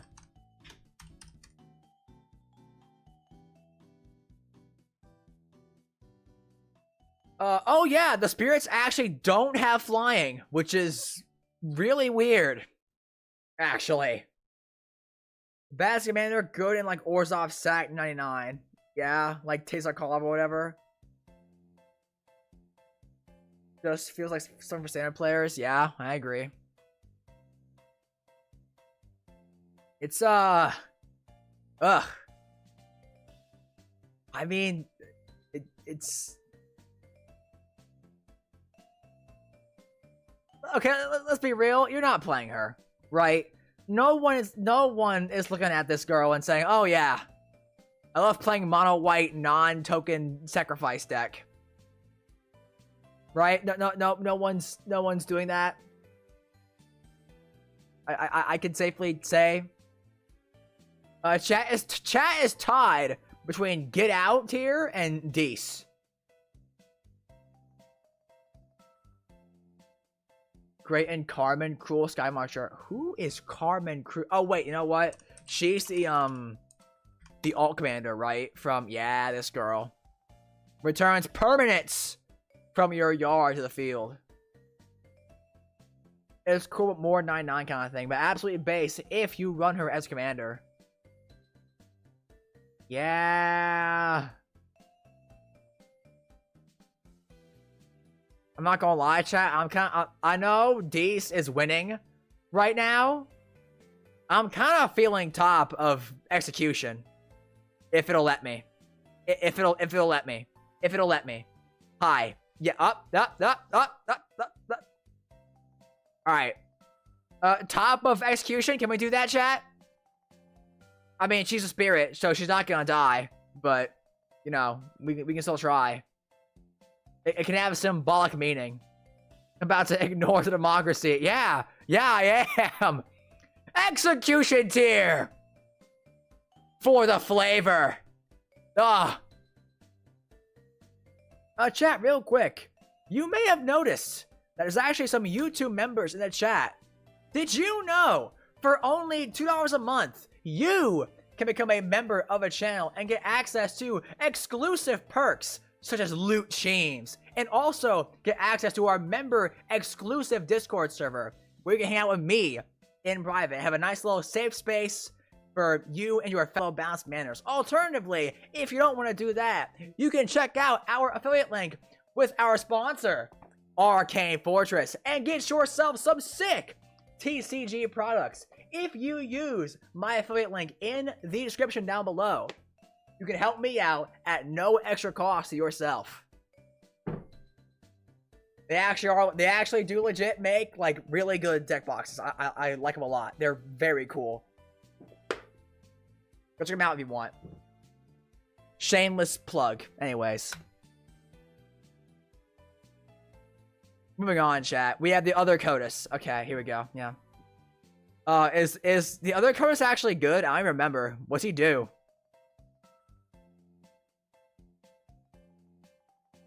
We have Kotis the Fang Keeper, chat. 1 black, green, blue for a legendary. Are we dropping? Oh no.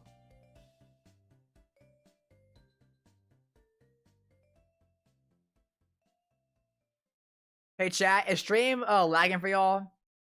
OBS is saying I'm losing bit rate.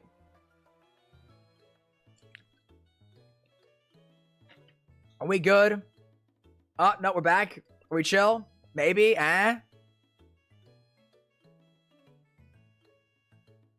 OBS, please do not crash out on me, please. I don't want that, please.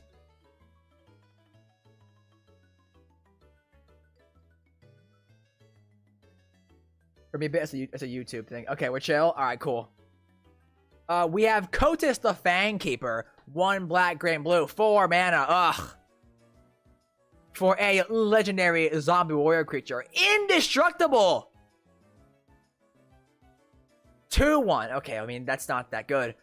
Whenever Kotis deals combat damage to a player, exile the top X cards of their library, where X is the amount of damage dealt. You may cast any number of spells with mana value X or less from among them without paying their mana costs. Villainous Wealth? In the command zone? Hello? Indestructible?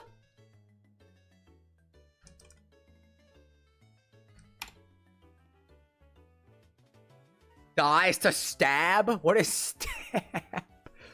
What is stab?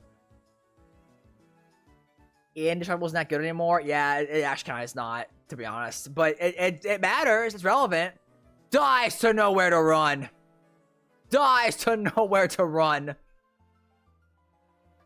Fun for a Sultai style threatened commander. I mean, there's like Domineering Will. That's kind of all I can think of for like threatened effects in Sultai.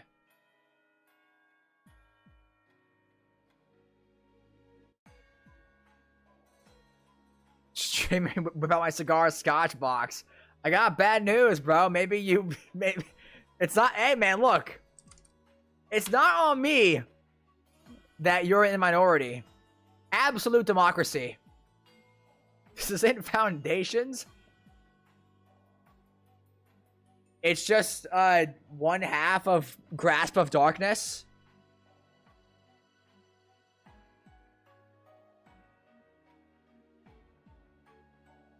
Do we like Kotis, chat? The other Kotis? 4 mana. I don't like that. But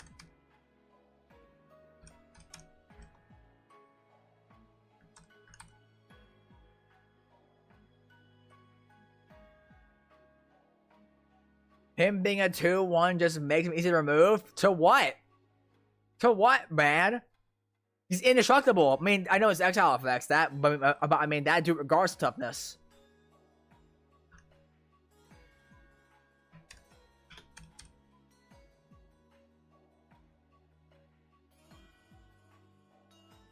Kotis fights 1 black deck and he's cooked. Are people playing like the -X removal spells like Commander? Are people playing those and I'm just not aware? Like, okay, okay, there's Toxic Deluge. I know that one. I know that one does it. There's like -1/-1 counters, I guess, too. NPC. Okay, I'm gonna say it again because I don't think y'all know what NPC means, alright? NPC implies that the commander pigeonholes you into this very niche, like, subset of cards, where almost every deck list would look the exact same because of how niche and restrictive the commander is. Kotis does not do that. All Kotis asks you to do is to make him stronger, to actually get lots of triggers. So you know what I'm gonna do? I'm actually gonna restart that poll and not even give it the option to choose NPC. Absolute poll, but absolute democracy manipulation.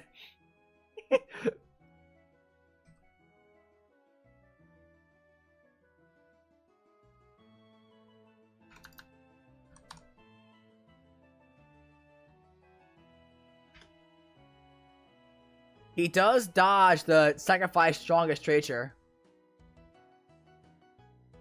The Maha deck? Oh, yeah. Knight of Souls Betrayal. Absolute anti-Codis card.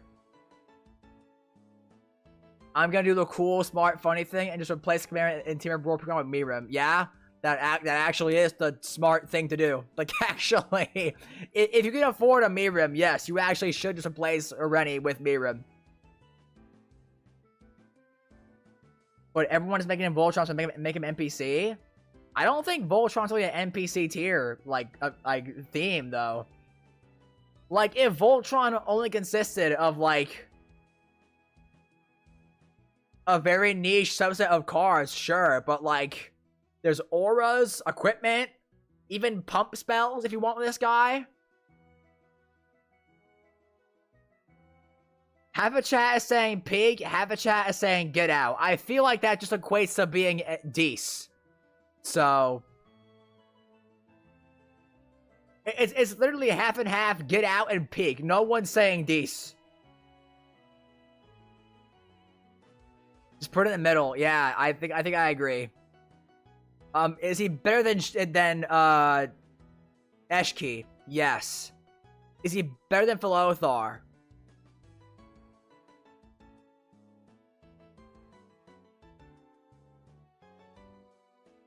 No.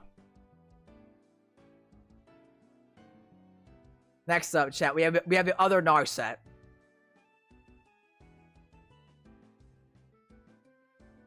Voltron is hard for these cards. I don't lie about that. That's true. No white in your Voltron deck kind of sucks. No equipment tutoring. You gotta drop bans for all your demonstrators and whatnot.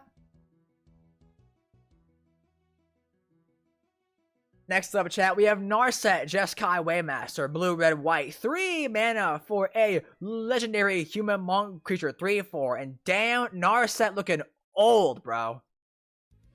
I forgot to mention it earlier, but dude, Narset is looking old, dude. Mature woman. At the beginning of your end step, you may discard your hand. If you do, draw cards equal to the number of spells you've cast this turn. So it's Storm, but bad because I don't think Storm wants this. It's a bad Storm Commander though, right? Because like it's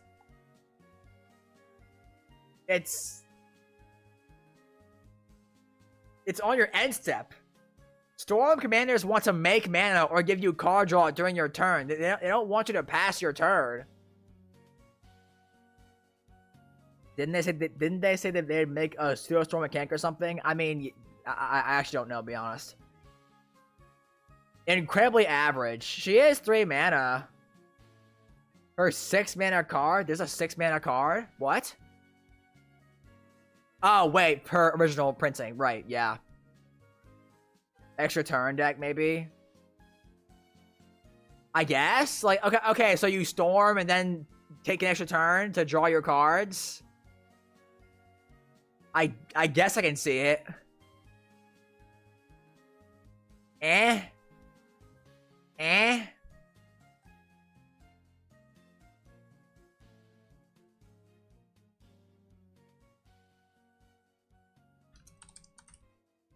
Make the poll, chat.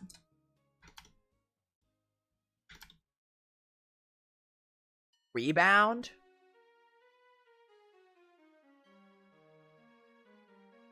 Yes, actually. That kind of works. Just run the Storm Marvel card at this rate.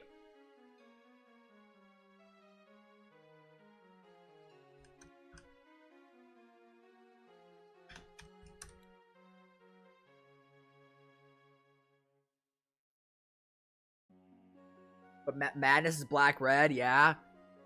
I mean, like, if you want to discard your hand for Hellbent purposes, you know, that mechanic that has, like, no support at all.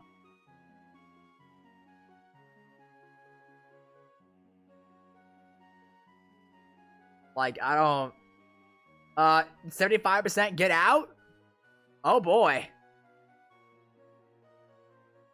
This is like, it's like a niche commander you face and you have no idea what to expect. What am I supposed to do with this tier? What? Jeskai Madness sounds fucking horrible. I would never play that. Are there even good Madness cards in blue, red, white? Storm payoff? Nah, Madness payoff. Yes, of course. It's not like Angie Falconwrath is right there. Is there any good Madness cards in blue, white, brother? There's not. Circular logic. Oh.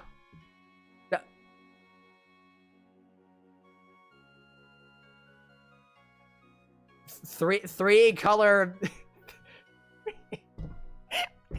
Jeskai Eldrazi Death and Taxes. That's the move.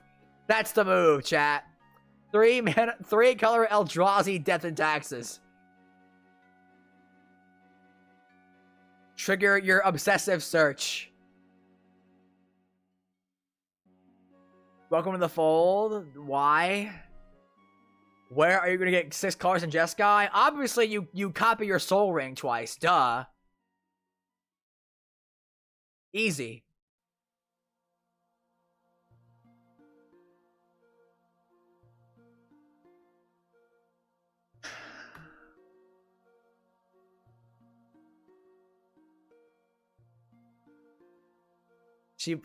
Better than a Rennie, I guess. Worse than Nariv.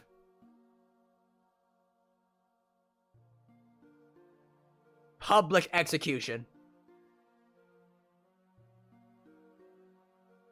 Or no, wait, sorry. Okay, who's next? We have the other Nariv, of course. Nariv, Heart of the Storm, chat. 1 red, white, black, 4 mana, ugh. For a legendary spirit dragon creature flying. If a creature you control that enter this turn would deal damage, it deals twice that much damage instead. It's a 4/5 flyer. So it's Mardu Haste .deck. Chat. Is Ognis not just better?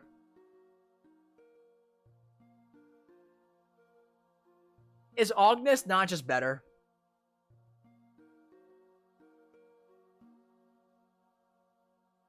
I get all this treasure. Doesn't specify combat damage. Okay. You got... Okay, alright. Maybe we finally make Warstorm Surge good? Is that the move, chat? Is Warstorm Surge finally good with Nariv? Is that what I'm hearing?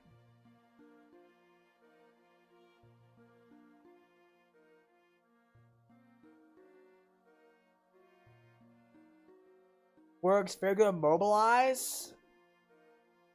Myriad. Oh yeah, Myriad's pretty good too. Yeah. Because you get token copies that enter this turn. No, with your Blade of Selves. Oh, wait a minute. That's why Blade of Selves was in the Mardu precon. It was so that people would cope and buy the new Nariv. Ah, I see it now.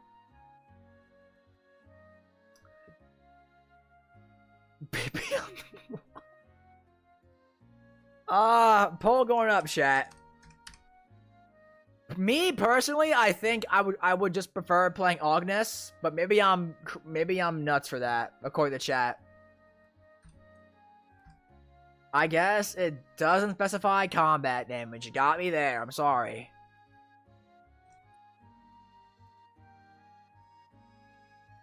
Isn't Terror of the Peaks okay, Terror of the Peaks is the one that does the damage, right?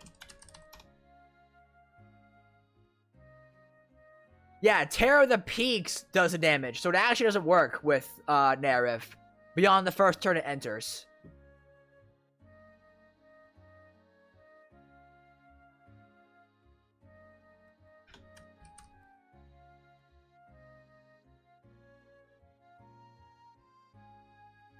It's gonna mobilize, true. The set is just yes, stuff in my dragon deck. August has green, is better, and also makes crap tons of treasure. Like, yeah, August is better, but I mean, you get... I'm not gonna lie, there is some shenanigans you can't do in August that you can do with narrative. I'm not gonna hold you. I'll be real.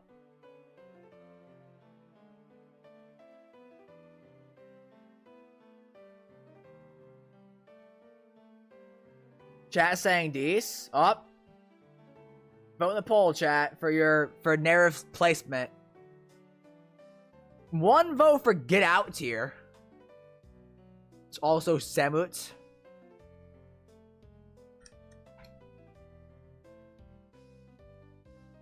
Whenever a creature you control deals combat damage to a player, if that creature enters battlefield this turn, draw 1 whole card. I mean, okay. I feel like Ognis and Narrative are both better than her, to be honest. Just don't make someone for big damage off an ETB with Narrative is dumb. True, I agree. And once again, it does make Warstorm Surge actually very good in this deck, to be real. Chat is saying chat seems to be tied between Peak and Dees. I will put them in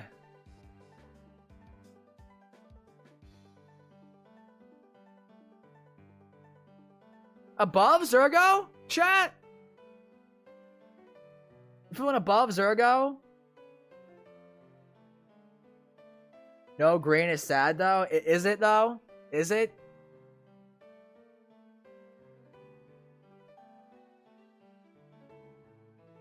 One vote for yes, and Nerve above Zergo.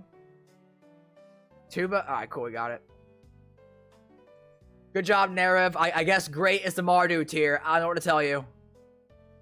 If it's not green, I don't want it. Why? Because green's OP nowadays? Yeah, we know. Don't worry. We covered that in my State of Commander Green 2024 video, where we lost our mind to how broken green is nowadays. Dash goes nuts, true. Next up, chat, we have Shiko, Paragon of the Way. 2 blue, red, white, 5 mana for a legendary spirit dragon with flying, vigilance, and it's a 4/5. Nice and Sarah Angel.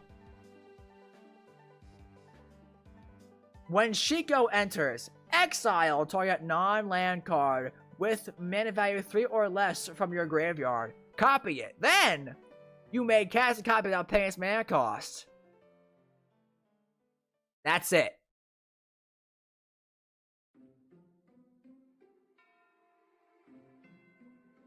It's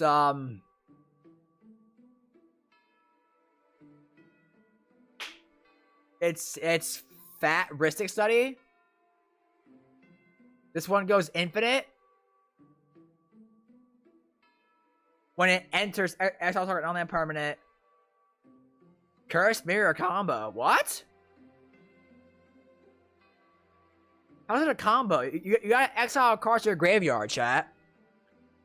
Like you can't loop the same spell over and over. You have to exile a card from your graveyard to cast it. How's it infinite?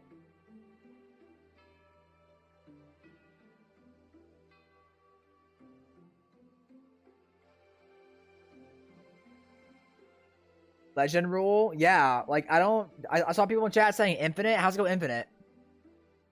Like to me, it feels like they took Warden of the Eye and just made it a commander, honestly. That's ETB happens, then legend rule happens. Of what? Legend rule of what? If we're copying Shiko?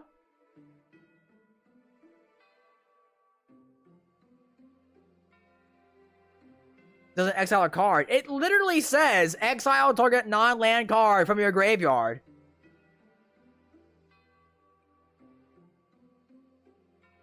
What do you mean it doesn't exile a card? Am I stupid? How does this go infinite?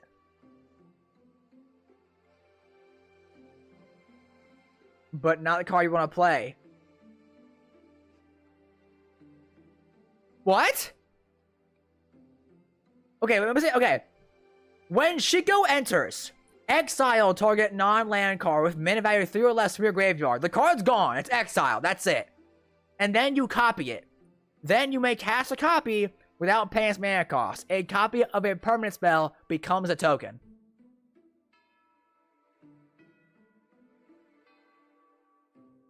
Exile that one guy you can play from exile. Eternal Scourge? Why?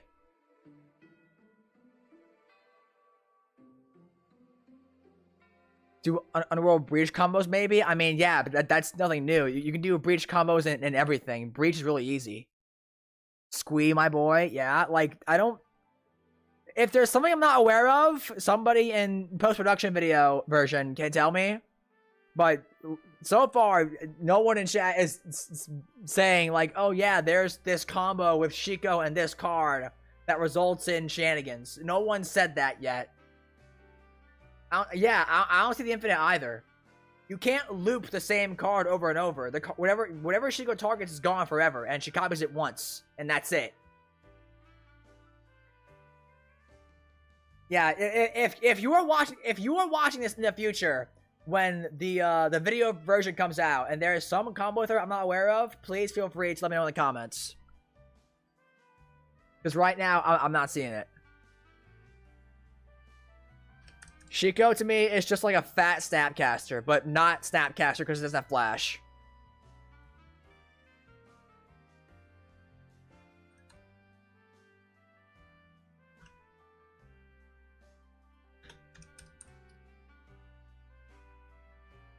Poll is up, chat. Vote on Shiko.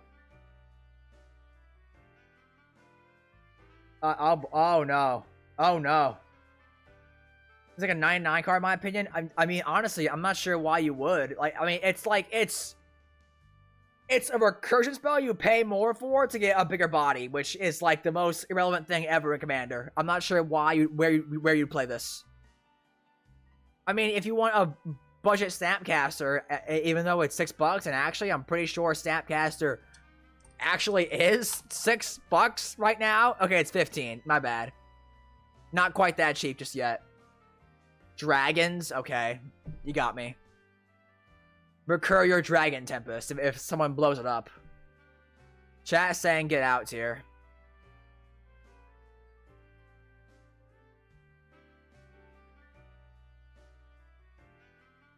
Public execution.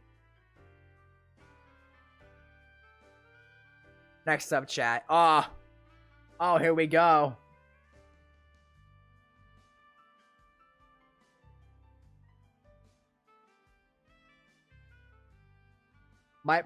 Might Prince of for the future? Maybe. I'm not sure what they could possibly print that would make Shiko broken or even like good. But maybe. Here we go, chat. The one everyone loves. Tival, Arbiter of Virtue. 2 black, green, blue. 5 mana for a legendary spirit dragon creature. Flying lifelink. Spells you cast have Delve! Each card you exile from your graveyard while casting those spells pays for 1 generic mana. Whenever you cast a spell, you lose life equal to its mana value. Illusions of Grandeur! Except not really. It's like, okay. So you just play a Sultai life gain. You just play, like, also Tival themselves has lifelink, so you gain 6 mana at least a turn with Tival. Not to mention, you can like exsanguinate and like drain shenanigans and run like creeping bloodsucker and all your life gain stuff, all your black drain effects, your gray merchants, your cast your 2-mana gray merchants. Ah. Oh.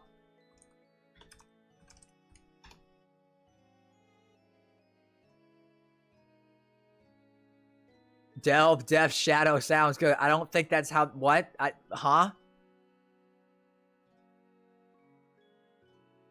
I feel like everyone knows. I feel like I already know the answer for what Taval's gonna be, or what chat thinks they'll be. It's peak, but I hate it. Blue green doesn't need to get any better. I mean, hey, to be fair, if Taval dies, their deck probably sucks. Because they probably build a deck thinking, oh yeah, I'll have Taval 100% of the time, and he'll never die. And then that doesn't happen, and Taval never sticks around. Then again, you're in blue. So just have some, 1-mana counter spells ready. Yeah, your Siren Storm Tamers, your Dispels. Actually, I am a really big fan of Dispel in Commander. It's simple, 1-minute instant, counter an instant spell, and that's it. I'm actually a very big voucher for Dispel. It's actually a really good card, in my opinion.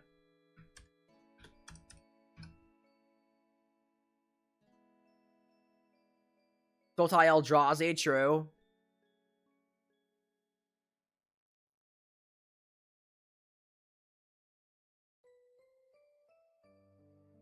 Would Wound Reflection trigger off the lose life off the delving?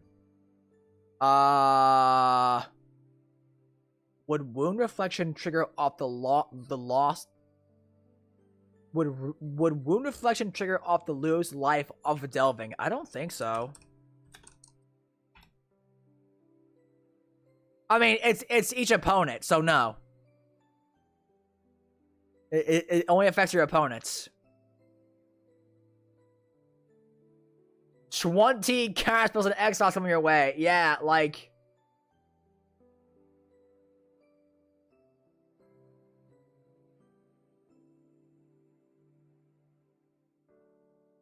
Bro, chill. When I lost life. No, you might be thinking of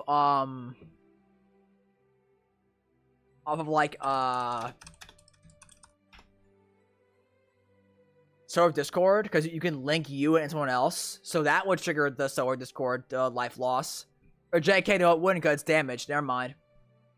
Not loss of life. Damage is loss of life. Loss of life is not damage. Also a good card. I agree. I mean, I think if you just have one protection counterspell ready, that'll save you. That's it. Just don't cast him into a board. Just don't play Taval with no way to save him at instant speed, and you're probably fine. Usually, if you can protect from one spell, you're good.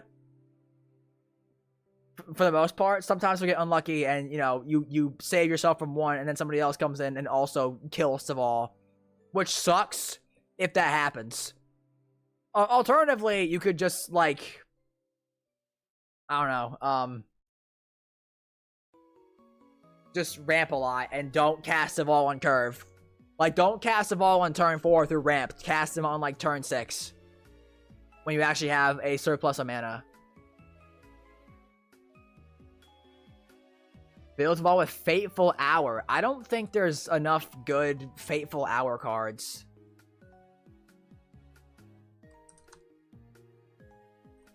Is there? Clinging Mists. If you have 5 less life, tap all attacking creatures, they will untap. Spell Snuff. Yeah, okay, there's three Fateful Hour cards in blue-green, and none in black. I feel like Sultai is eating good this set. I agree, actually. Like, Sultai got a lot of good cards, dude. Chat saying peak for Taval. Let's be real. We all knew he was. Let's be real. Taval was gonna be in peak from the get-go. I think he's at the very least better than Eshki. Is Taval better than Betor, chat? I don't think so. Maybe. Delve is pretty unique, but I mean, I think Deval is also a must-kill, to be honest. The Betors probably are too, but you don't really need to cast Betor super fast. God, no? Okay. Chat loves their trees. They're their fucking trees. Okay. No. You can play trees in Betor. Deval's not better.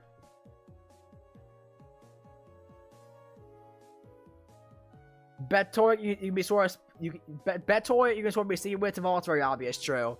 Like Deval's a must remove. Betor, not so much. I don't think, because Betor doesn't really do anything without their support, right? Deval is just broken on its own.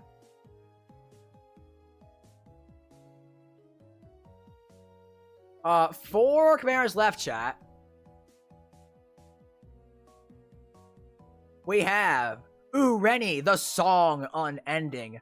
5 green, blue, red, 8 mana for a legendary spirit dragon creature, 10/10, with flying and protection from white and from black. When Rennie enters, it deals X damage divided as you choose among any number of target creatures and or planeswalkers your opponents control, where X is the number of lands you control. Close enough. Welcome back, Animar. 8 mana, 10/10 flyer. Not a 11/11, so you actually cannot two-shot people. Thank you, Wizards, for edging me. That's really kind of you, for edging me on my commanders. You know, Kozilek can be a 12/12 and one-shot, but already, nah. No, we can't have a Rennie two-shot, people. I think that alone actually makes a Rennie not peak for me. If a Rennie two-shot people from the command zone, I'd say peak all day. But no. They edge me and make me deal 20, not 21, 20 command damage to a player's face in combat. This feels underwhelming? I don't think it does, honestly. I mean, it deals at minimum 8 damage divided among creatures. So it's just a finisher. It's like a Teamer Ingrux Wake, but it's limited by how much land you have. Right? I don't think it's that bad. I mean, to be fair, there is absolutely nothing to build around. It literally is just a finisher in the command zone. And that's it. Also, pro white black on your 10/10 commander. You know what's funny? It's probably, you know what's funny, dude? Compared to Animar, the protection probably, like, actually isn't that big of a deal, because Animar is 3 mana, not 8. So the pro white black probably isn't even that good. Or at least, okay, not good, but not as broken compared to Animar.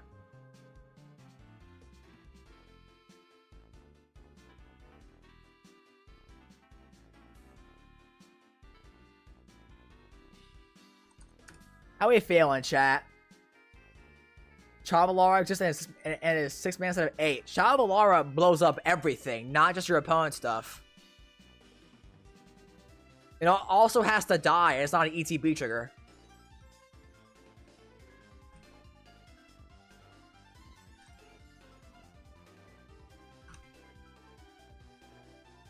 How do we feel about our 8 mana finisher in the command zone and nothing else, chat?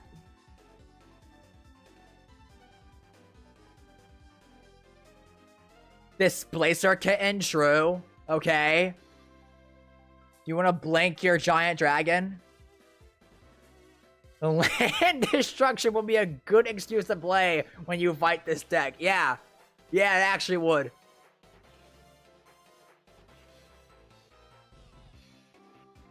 It's a finisher. ETBs all day long. It's a finisher. It's all it is. And I guess if you blink it, you can just, rat all your opponent's boards. Like, I don't know, man. 8 damage divided is a lot. You probably kill 2-4 toughness commanders at least. Like, okay, if Rennie comes down and you have 12 lands and every opponent has, a 4 toughness commander, Rennie comes down and kills them all. Is that good enough? Forget blinking. Just on cast if you have enough lands. Flash and Armageddon. Chat is saying Deece for the most part. Yeah. I will say, they are very open-ended. In the 9/9 Nas Commander. For 8 man, just cast Azur's Predation. Kind of true, actually, yeah. Predation probably is just better, huh? But it's not a 10/10 flyer with pro white black. No, it's fine. Below to ball, chat? Are we cool with that? Thanks, on by Claire.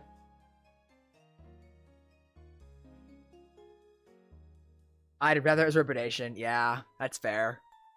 Azure probably is better. Below to ball, we'll say that.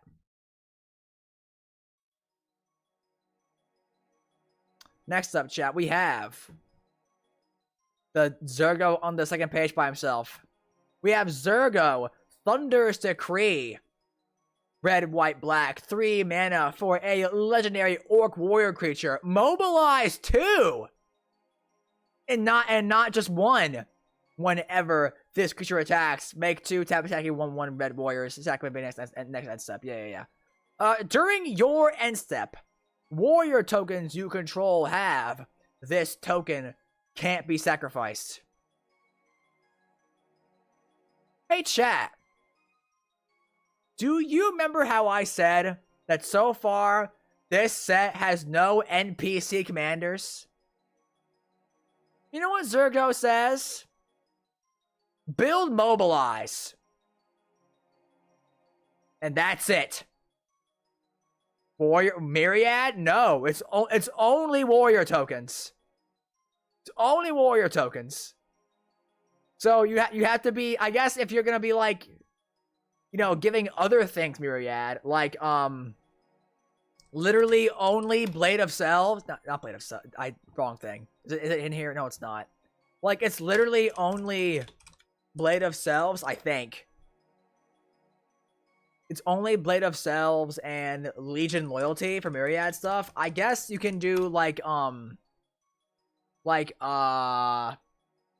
Twin Flame stuff. Like all your Heat Shimmer shenanigans.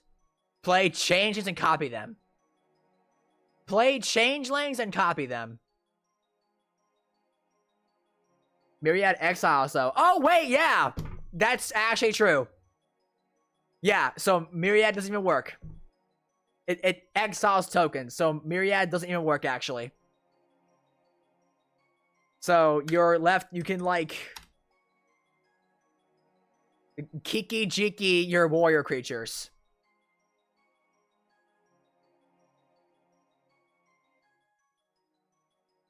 It's literally just Mobilize. You can try and huff some copium. You can try and huff some copium and say that like, oh, it's okay because you can build like, you can do like Heat Shimmer warrior trigger shenanigans. You can do like Heat Shimmer warrior kindred shenanigans. No, bro, that is pure copium. If you're gonna sit here and say, oh no, he's not mobilized NPC tier because you can Heat Shimmer warrior creatures, that's pure copium, bro. That is pure copium.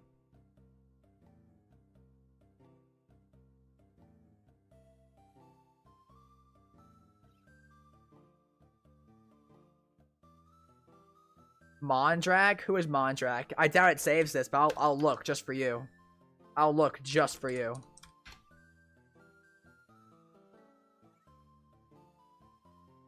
Okay, it's a token doubler. I don't think that does it. Like, also, I've seen people asking in chat before, does Mobilize mean that they just stick around for, like, 1 extra turn? And they get sacked on, like, your opponent's end step? I don't think that's how it works, right, with Zergo out? I feel like they would just survive, because the next end step happens, and they can't get sacked. So that's the end of the mobilize trigger.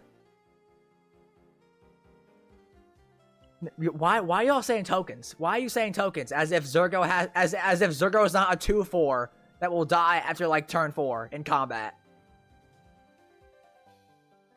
It's gone. Even if Zergo is gone, yeah, I figured.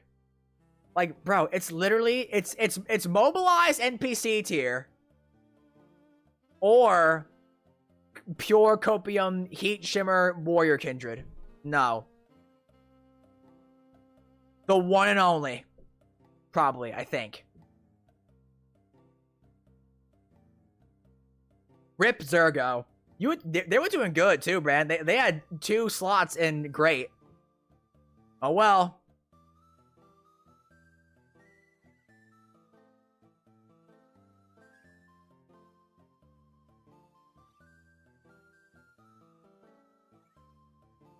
What's the point of having tokens if you can't sack them to swing with them, obviously. It also, it's only during end step. You can still sack them normally. It's only during your end step it'll get sacrificed.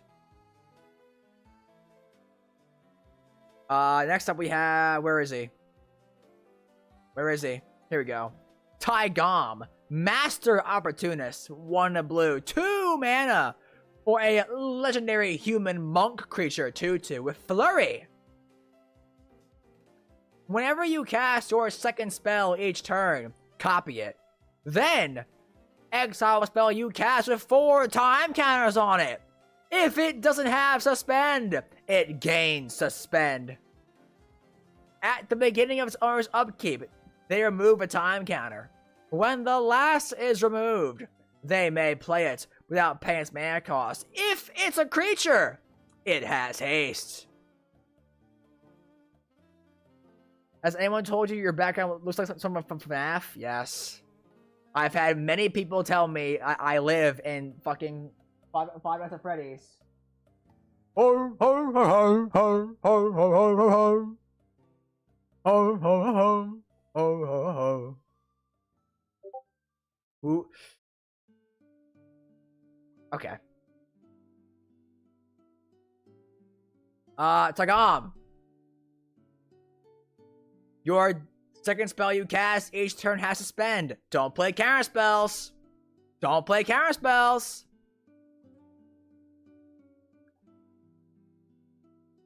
So the earliest you can get so the earliest you can get benefit out of this is turn 7. Okay, well I mean you weren't supposed to say it like that. You weren't supposed to do that. It was supposed to be cool mono blue copying stuff.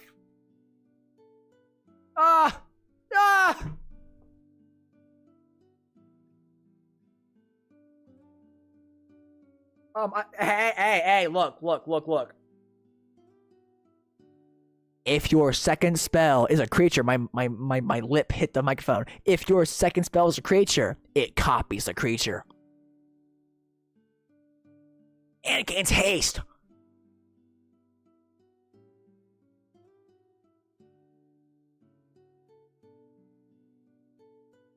He's 2 mana, bro. I love my 2 mana commanders.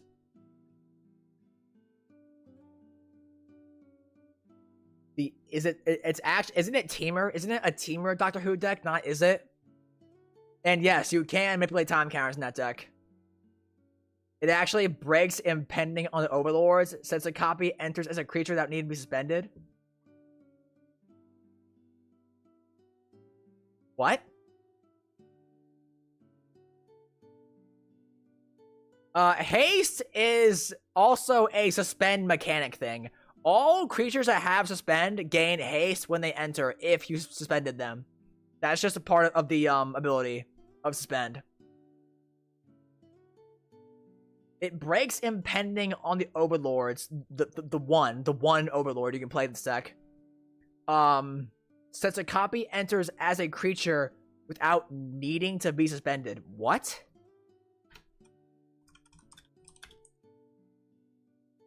Alondo the Seer, true.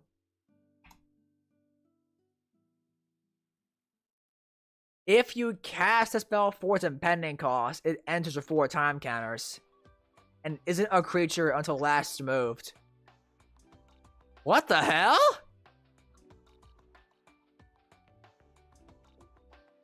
Okay, but it's only if you cast it for the impending cost. So if I didn't cast it for its impending cost, it gains suspend. And doesn't get cast until it loses the last time counter from Tagam's trigger.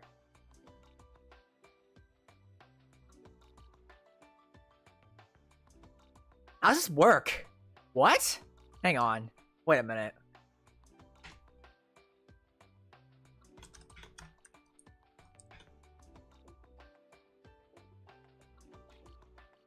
Impending and suspend.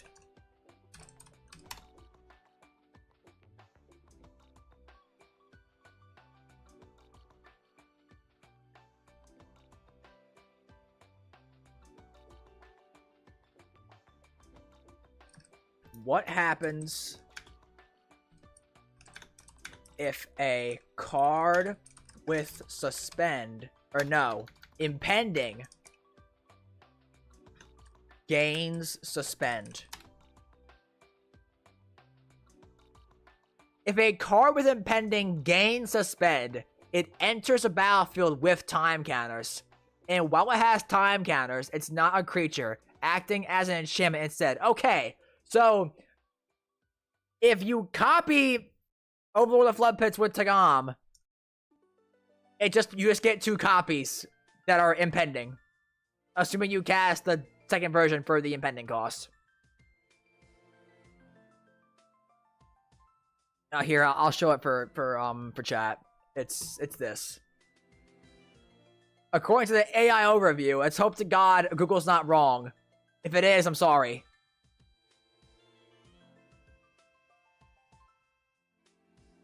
I just did that, and I got this. If the AI view thing is wrong, I'm sorry.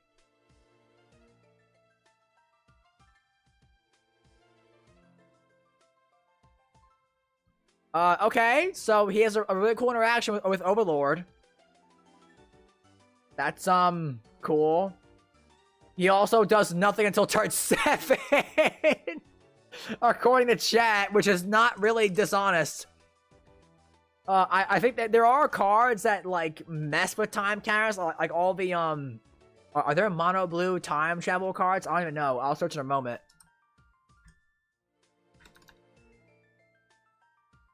Peak, Dees, NPC, get out. Are there mono blue time travel cards?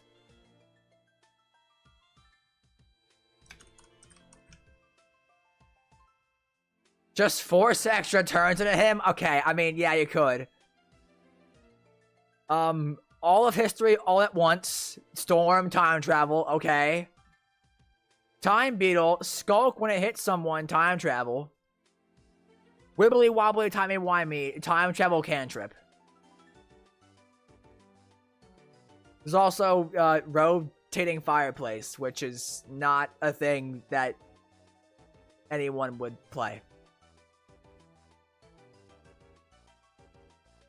I guess to a degree he kind of is NPC because you're gonna run like every single time counter shenanigan card you can because you're in mono blue, which doesn't really give you a lot of stuff to mess with.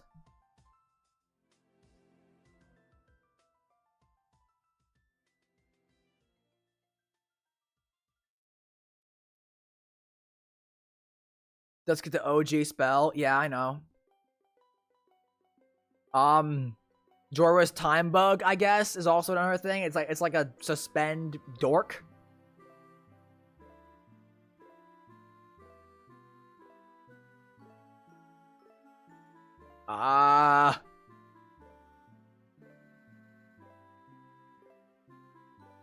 That's about it. Yeah? Yeah. I'm gonna play a vanilla Tutu. But on turn 10, I'll get you then!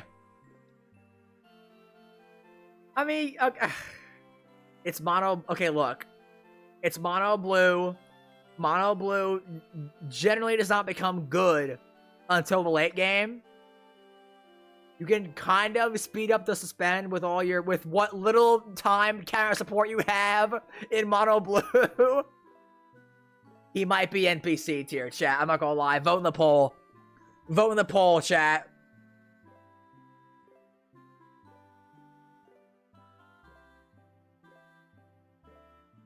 On turn 10, the probably 1-4 I suspend is gonna get you. I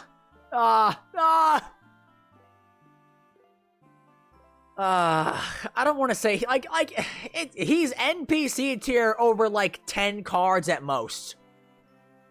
I feel like it's not fair to say he's NPC tier than over that. That feels not fair.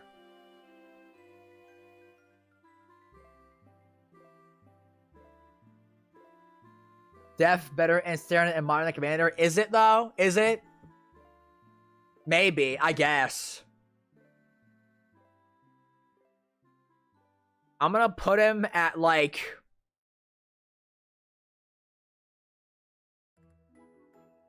Hang on, it's not level. Like, I feel like she should be an NPC tier, chat.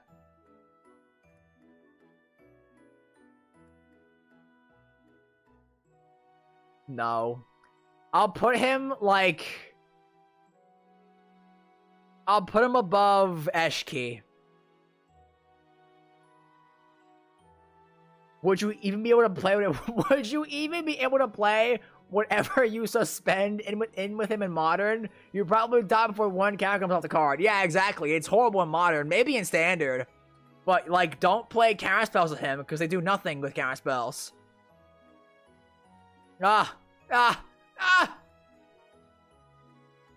Our final commander, chat. Where is he?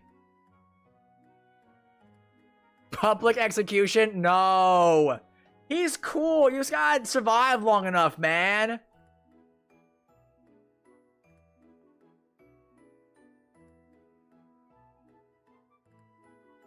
Our final commander, chat. Sidisi, Regent of the Mire. How many times do we have to teach you this lesson, old man?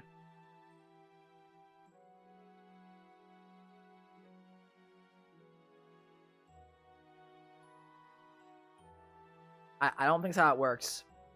They don't resuspend themselves. We have Sidisi, Regent of the Mire, 1 black for a legendary 1/3 zombie snake warlock creature. Tap. Sacrifice a creature you control with mana value X other than Sidisi. Return target creature card with mana value X +1 from your graveyard to the battlefield. Activate only the sorcery. It's just like a different version of Whisper.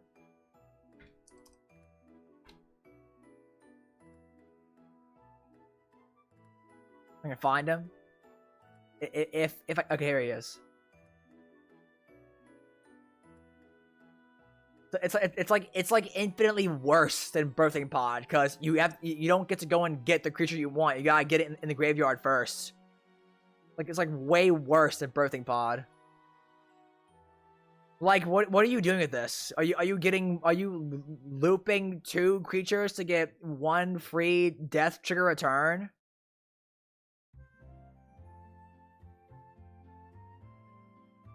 I kinda don't like her, to be honest.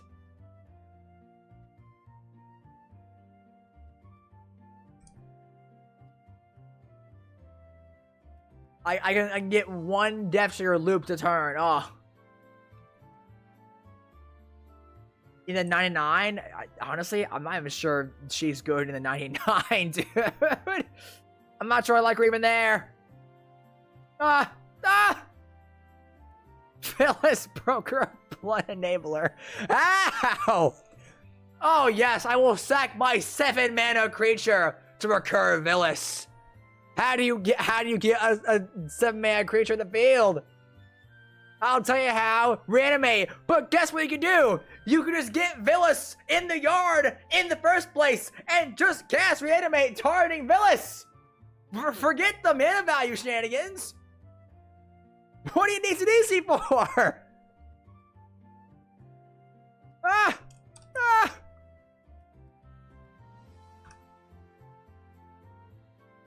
Ah!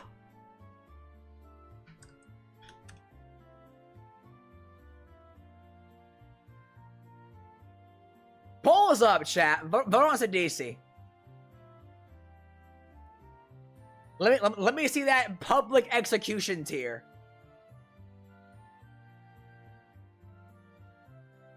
Like literally, all you get to do is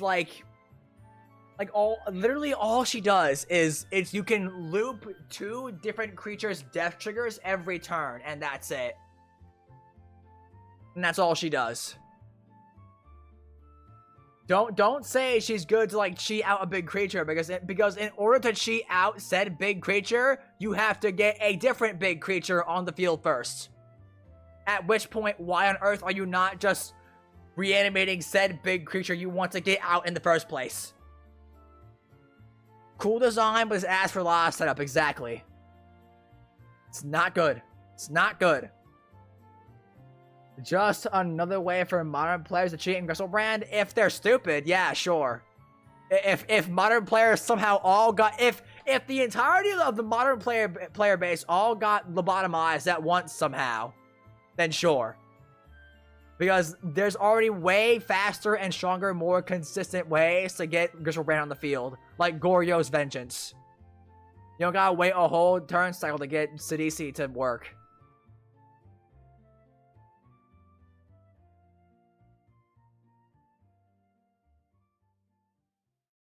Better than Tersa Light Shatter, I guess.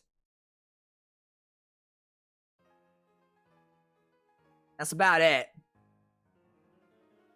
Yeah, exactly. That's what I'm saying, bro. What modern player is gonna use the DC to reanimate Griselbrand?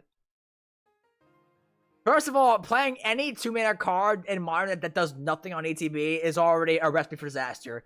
You will get stomped by whatever the hell is happening over there nowadays. You will get destroyed by whatever the hell is happening over there nowadays. Anyways, that's our list, chat. We have Tarkir pre-release tonight. Good luck. Also, Minecraft movie is out today. The Nether. This is an Ender Pearl. Bro. Tarkir pre-release, and then immediately after, a late night Minecraft movie screening. Oh, it's peak. Oh, it's so peak, bro. It's so peak. Go to your Tarkir pre-release, go 0-3, and then watch the Minecraft movie. Watch Jack Black announce Minecraft items in a vaguely announcer-esque voice for like 2 hours. Ugh. Is there any better way you could possibly spend your Friday evening?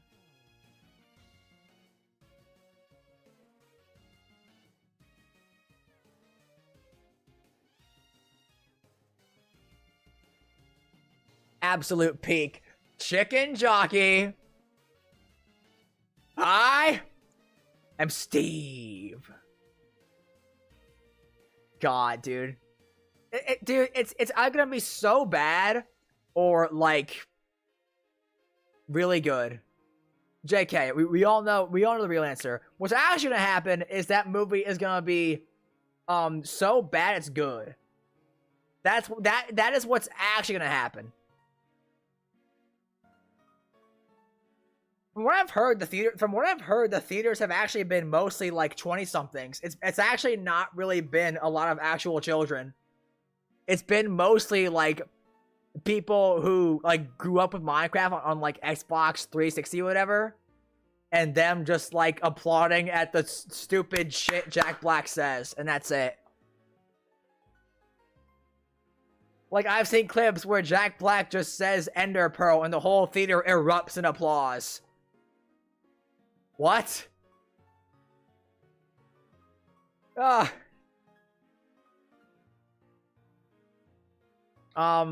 Apparently,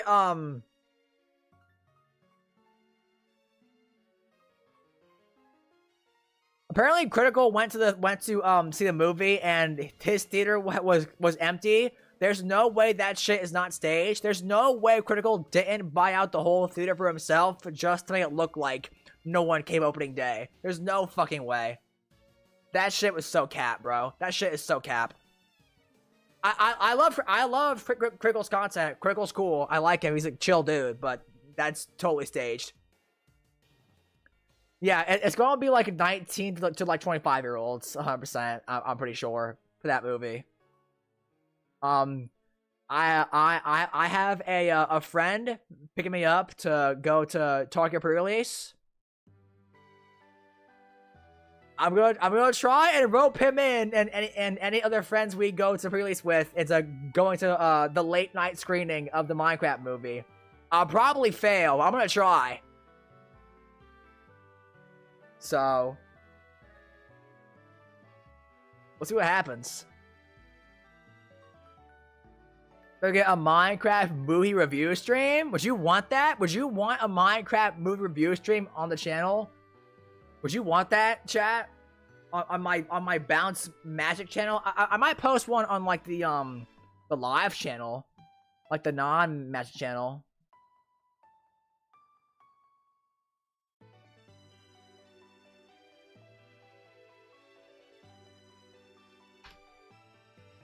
Like, go sub... Okay, if any non-Magic content I post will be on that channel I posted in the chat. So if you actually would care about that, go sub there. That channel is also like kind of dead right now. I've been mostly like exclusively focusing on Magic content lately. So I don't actually post there that often, but when I do, you know, you can be informed when it happens.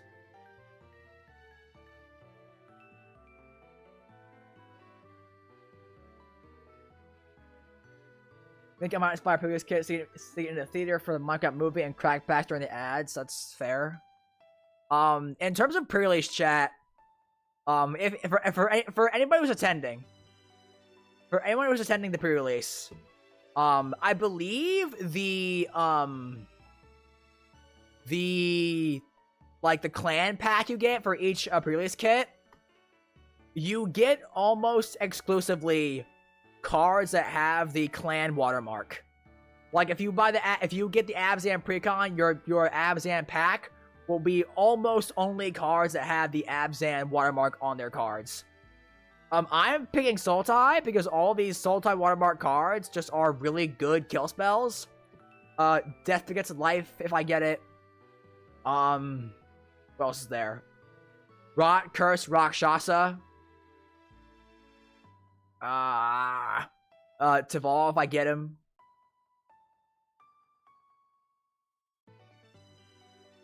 There's more. I know there is. Fang Keeper's Familiar is pretty good. I'm not sure if you can open the sieges. I would think you could if they're in your colors. Codus is a really good, like, mill engine, I guess, in limited. Kind of. Lotus Light Dancers is pretty good. I think, maybe. Maybe not in limited. I'm not sure. I'm not sure it's actually good animation. Naga Flesh Crafter can copy creatures and has a pretty good renew. Vampire Nighthawk in limited, very good with upside. The Sultai Saga is a Maelstrom Pulse, very good with upside. Like almost all the Sultai watermark cards are just like really good removal, which is very important in limited. If I open this thing, I'm fucked. If this is my rare for my Sultai pack, I'm so cooked. I'm so cooked if I open this in my pre-release pack as my Sultai pack rare. Well, the red equipment spell is bust limited. That's the it's like a Psy, right? Where is it? I know what you mean. It's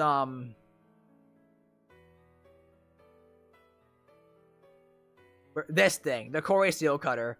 Yeah, because it makes tokens and with prowess, and then gives them trample and haste and +1/+1.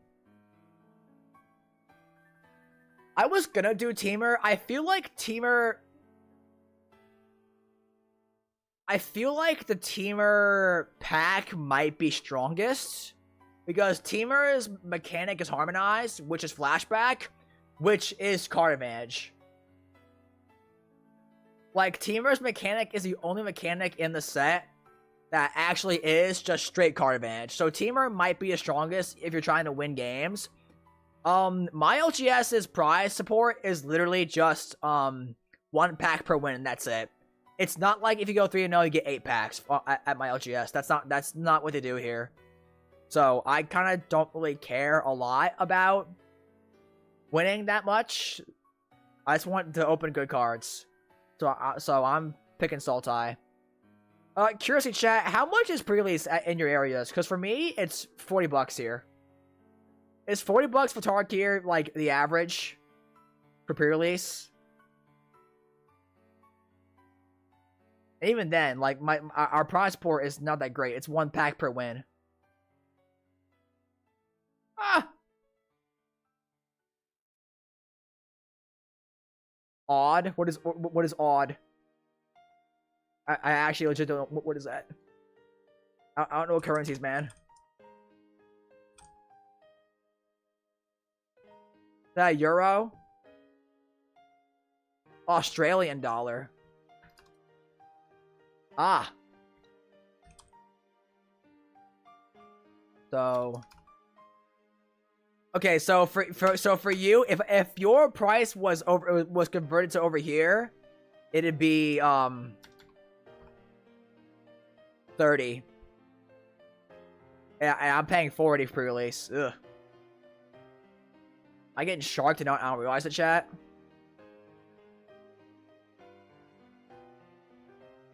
Are all my viewers Australian right now? Is that what's happening? Is that why the stream is so like hype right now? I have like almost 40 viewers. That's like never happened before ever in the history of this channel. We got 2 packs per win my LGS. Yeah, the one I go to is 1 pack per win. It's 5 a.m. here, bro. You got pre-release soon. Ah, or is it over already? Oh, maybe that's why. Okay.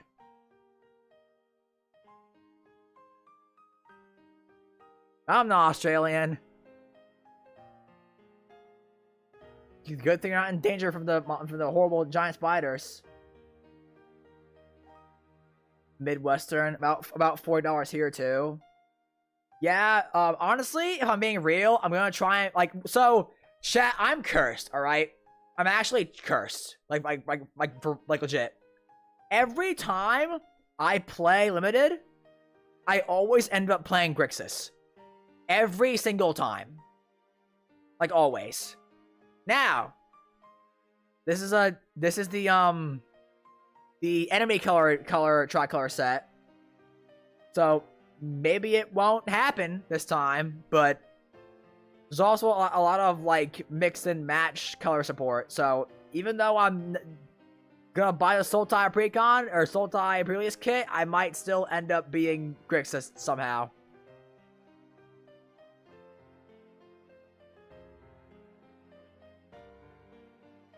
Bro gonna somehow end up playing Grixis no matter what. Yeah, I'm a little afraid of that. I would get the Mardu kit for removal, but like the issue is that I don't play Mardu. Also this card is not good. It's Utter End, but slightly better, and Utter End is still terrible. This thing is nuts. Triple Entomb on a 5-mana creature, bro. This thing's crazy. This thing's gonna do so much work, bro. Ah. I really wish I knew why my viewer count is like way higher compared to other streams. Like, I would have thought I'd have less viewers since it's a weekday, but I guess not. Maybe it really is just because it's Tarkir pre-release night, and now and views are nuts because of that. Maybe that's why. I don't know. I guess I gotta start streaming at. I guess I gotta start streaming at noon. Maybe. Is that what I'm hearing? I guess to be fair, we did start streaming at 12 as opposed to 10 like usual. Like usually we start streaming at like 10:30 a.m. on weekends. I streamed at noon. I started streaming at noon on a Friday. So maybe that's why too. I don't know. I just find it odd. Very cool though. Thank you for the support. Go ahead, sub if you want. I put out mostly daily shorts and also roughly get out like 1.5 actual videos a week.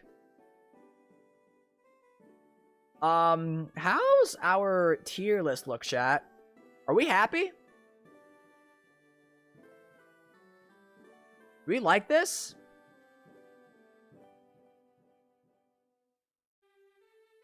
Sirac should not be here, but chat voted on him to be at peak tier, so oh well. What precons are y'all buying, chat? What precons are y'all buying? I can hang for a little while longer. And we can just sit here and chill.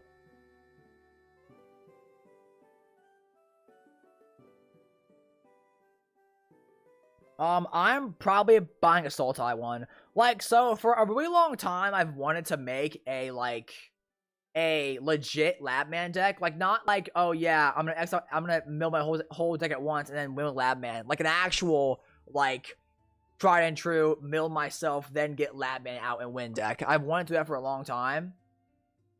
I feel like Sultai does that the best, but honestly, there's so much shit you could do with the Sultai Precon. Like, dude, there's so many different things you can add to make that deck cool.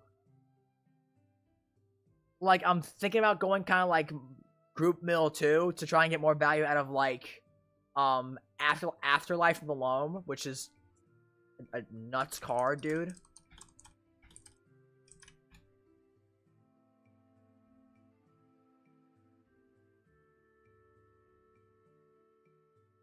Three mana, take the best creature from every person's graveyard. In this card, doesn't even exile itself. Oh, it's so nuts. I'm buying a team of Precon, so I know what it feels like to be scammed by wizards. Oh, mad respect to you. I will say, the Teamer decks, like new dragons, are almost all really good. Like, I'm hoping that for Teamer buyers, hopefully the new cards end up pulling their weight in terms of price, because those reprints are not good. Right? I'm not crazy. Didn't we do this already? Like, no Terror of the Peaks. No Utbara Hellkite. No, wrong folder. It's, I want... No. This.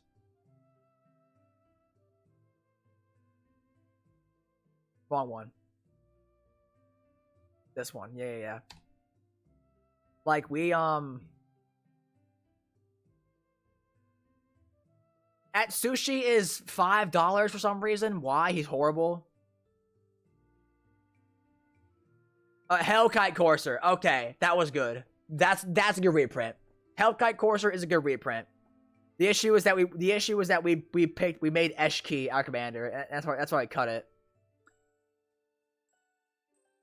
Was that it? That was it. That was only good reprint.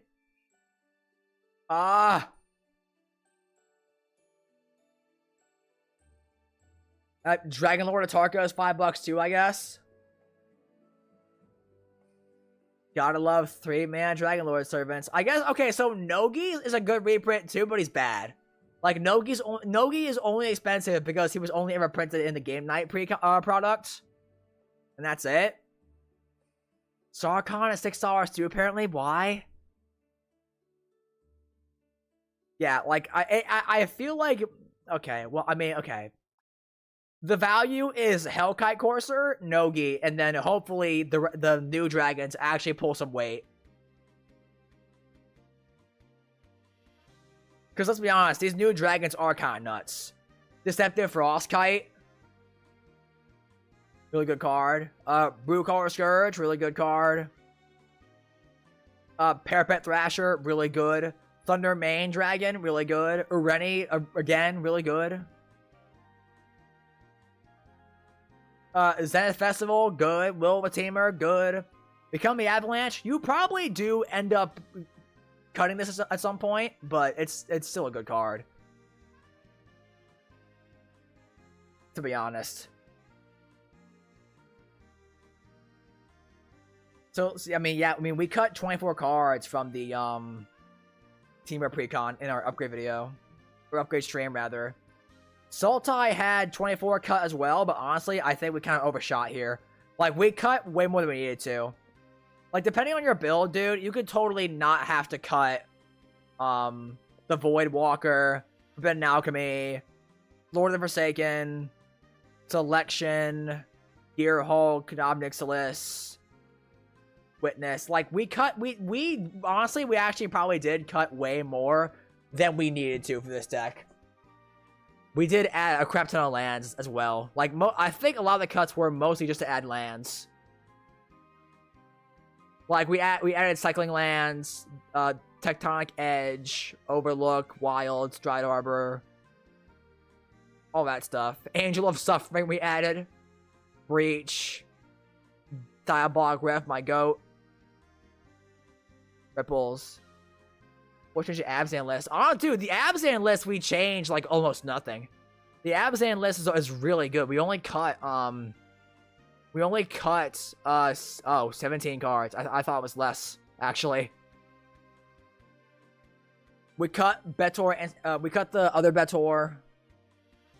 We cut Feed the Swarm, Hornet Nest, Jedi Offshoot, Nyx Fleece Ram, Protector of the Wastes, Radiant Grove Hood's bad. Rock's Faithbender, because why is it here? Seaborn Muse is literally just Vigilance in this deck, and that's it. Seaborn Muse is literally only Vigilance in this deck, and that's it. Carroted, 2-man Mandork bad. Tip of Scales is a not really good board wipe. Wakestone Gargoyle we cut for a protection spell, I think? Just to keep Philothar alive easier. Bulwark, same thing. Wall of Limbs, I think also same thing. We cut Satalpa. I know, again, they reprinted this fuck-ass dinosaur in this precon. Again, why? I get it. Oh, yeah, it uses the toughness to attack instead of the power. So it's 8 damage double strike. Oh. So it's 16 power for 8 mana. You know what's 13 power for 4 mana? Tree of Perdition. Why? So awful. Yeah, but like the links for these, first of all, they're all on my Moxfield page. Do I have a link? Can I link my Moxfield? Yeah, there you go. If y'all want to look at the precon list we did on the stream, go there. Of course, all the precon links will be in the descriptions of the outcoming precon upgrade videos that we're doing as well. So you know, we released Teamer yesterday, so you can find the Teamer link in the description of that video if you need to. And as you know, we released Sultai, Jeskai, Abzan. All the deck links will be in the description of those videos as well. Oh, that being said, thank you all so much for tuning in. I hope y'all have a good pre-release and have a good Minecraft movie. I hope if you have any late night showings of Minecraft movie at your in your area, go do it. Will you ever do a custom build stream where you fix fan decks? This has been asked a lot. I think if I ever do that, I want it to be only people who are members of a channel. Like I'll only cover channel members decks. I think most likely, because we have a Discord where you could send your deck list into, but the Discord is member exclusive. Just so that just so that they have a safe space. And also the fact that the Discord is member exclusive means that we can't get bot rated because you can't do anything if you're not a member of a channel. So that's actually a really good perk as well. No one can just like bot raid our Discord, since you have to be a member of a channel to even do anything. Like, you don't get full access if you are not a member of the channel. And also, your Discord accounts your Discord and your YouTube accounts need to be connected, so Discord can actually verify you are a member of a channel. If your YouTube and your Discord is not connected, it won't work, even if you are a member of a channel. So make sure if you do become a member that your Discord and YouTube accounts actually are connected. Because I'm not trying to deny you that member exclusive safe space. I'm not trying to deny you that. You can become a member of a channel for only $2 a month and get access to exclusive emotes such as loot teams. And also access to our Discord. Have a good pre-release, y'all. If there's any late night showings of the Minecraft movie, you can wrap up pre-release and then drive to your theater and watch Jack Black go flint and steel for 2 hours.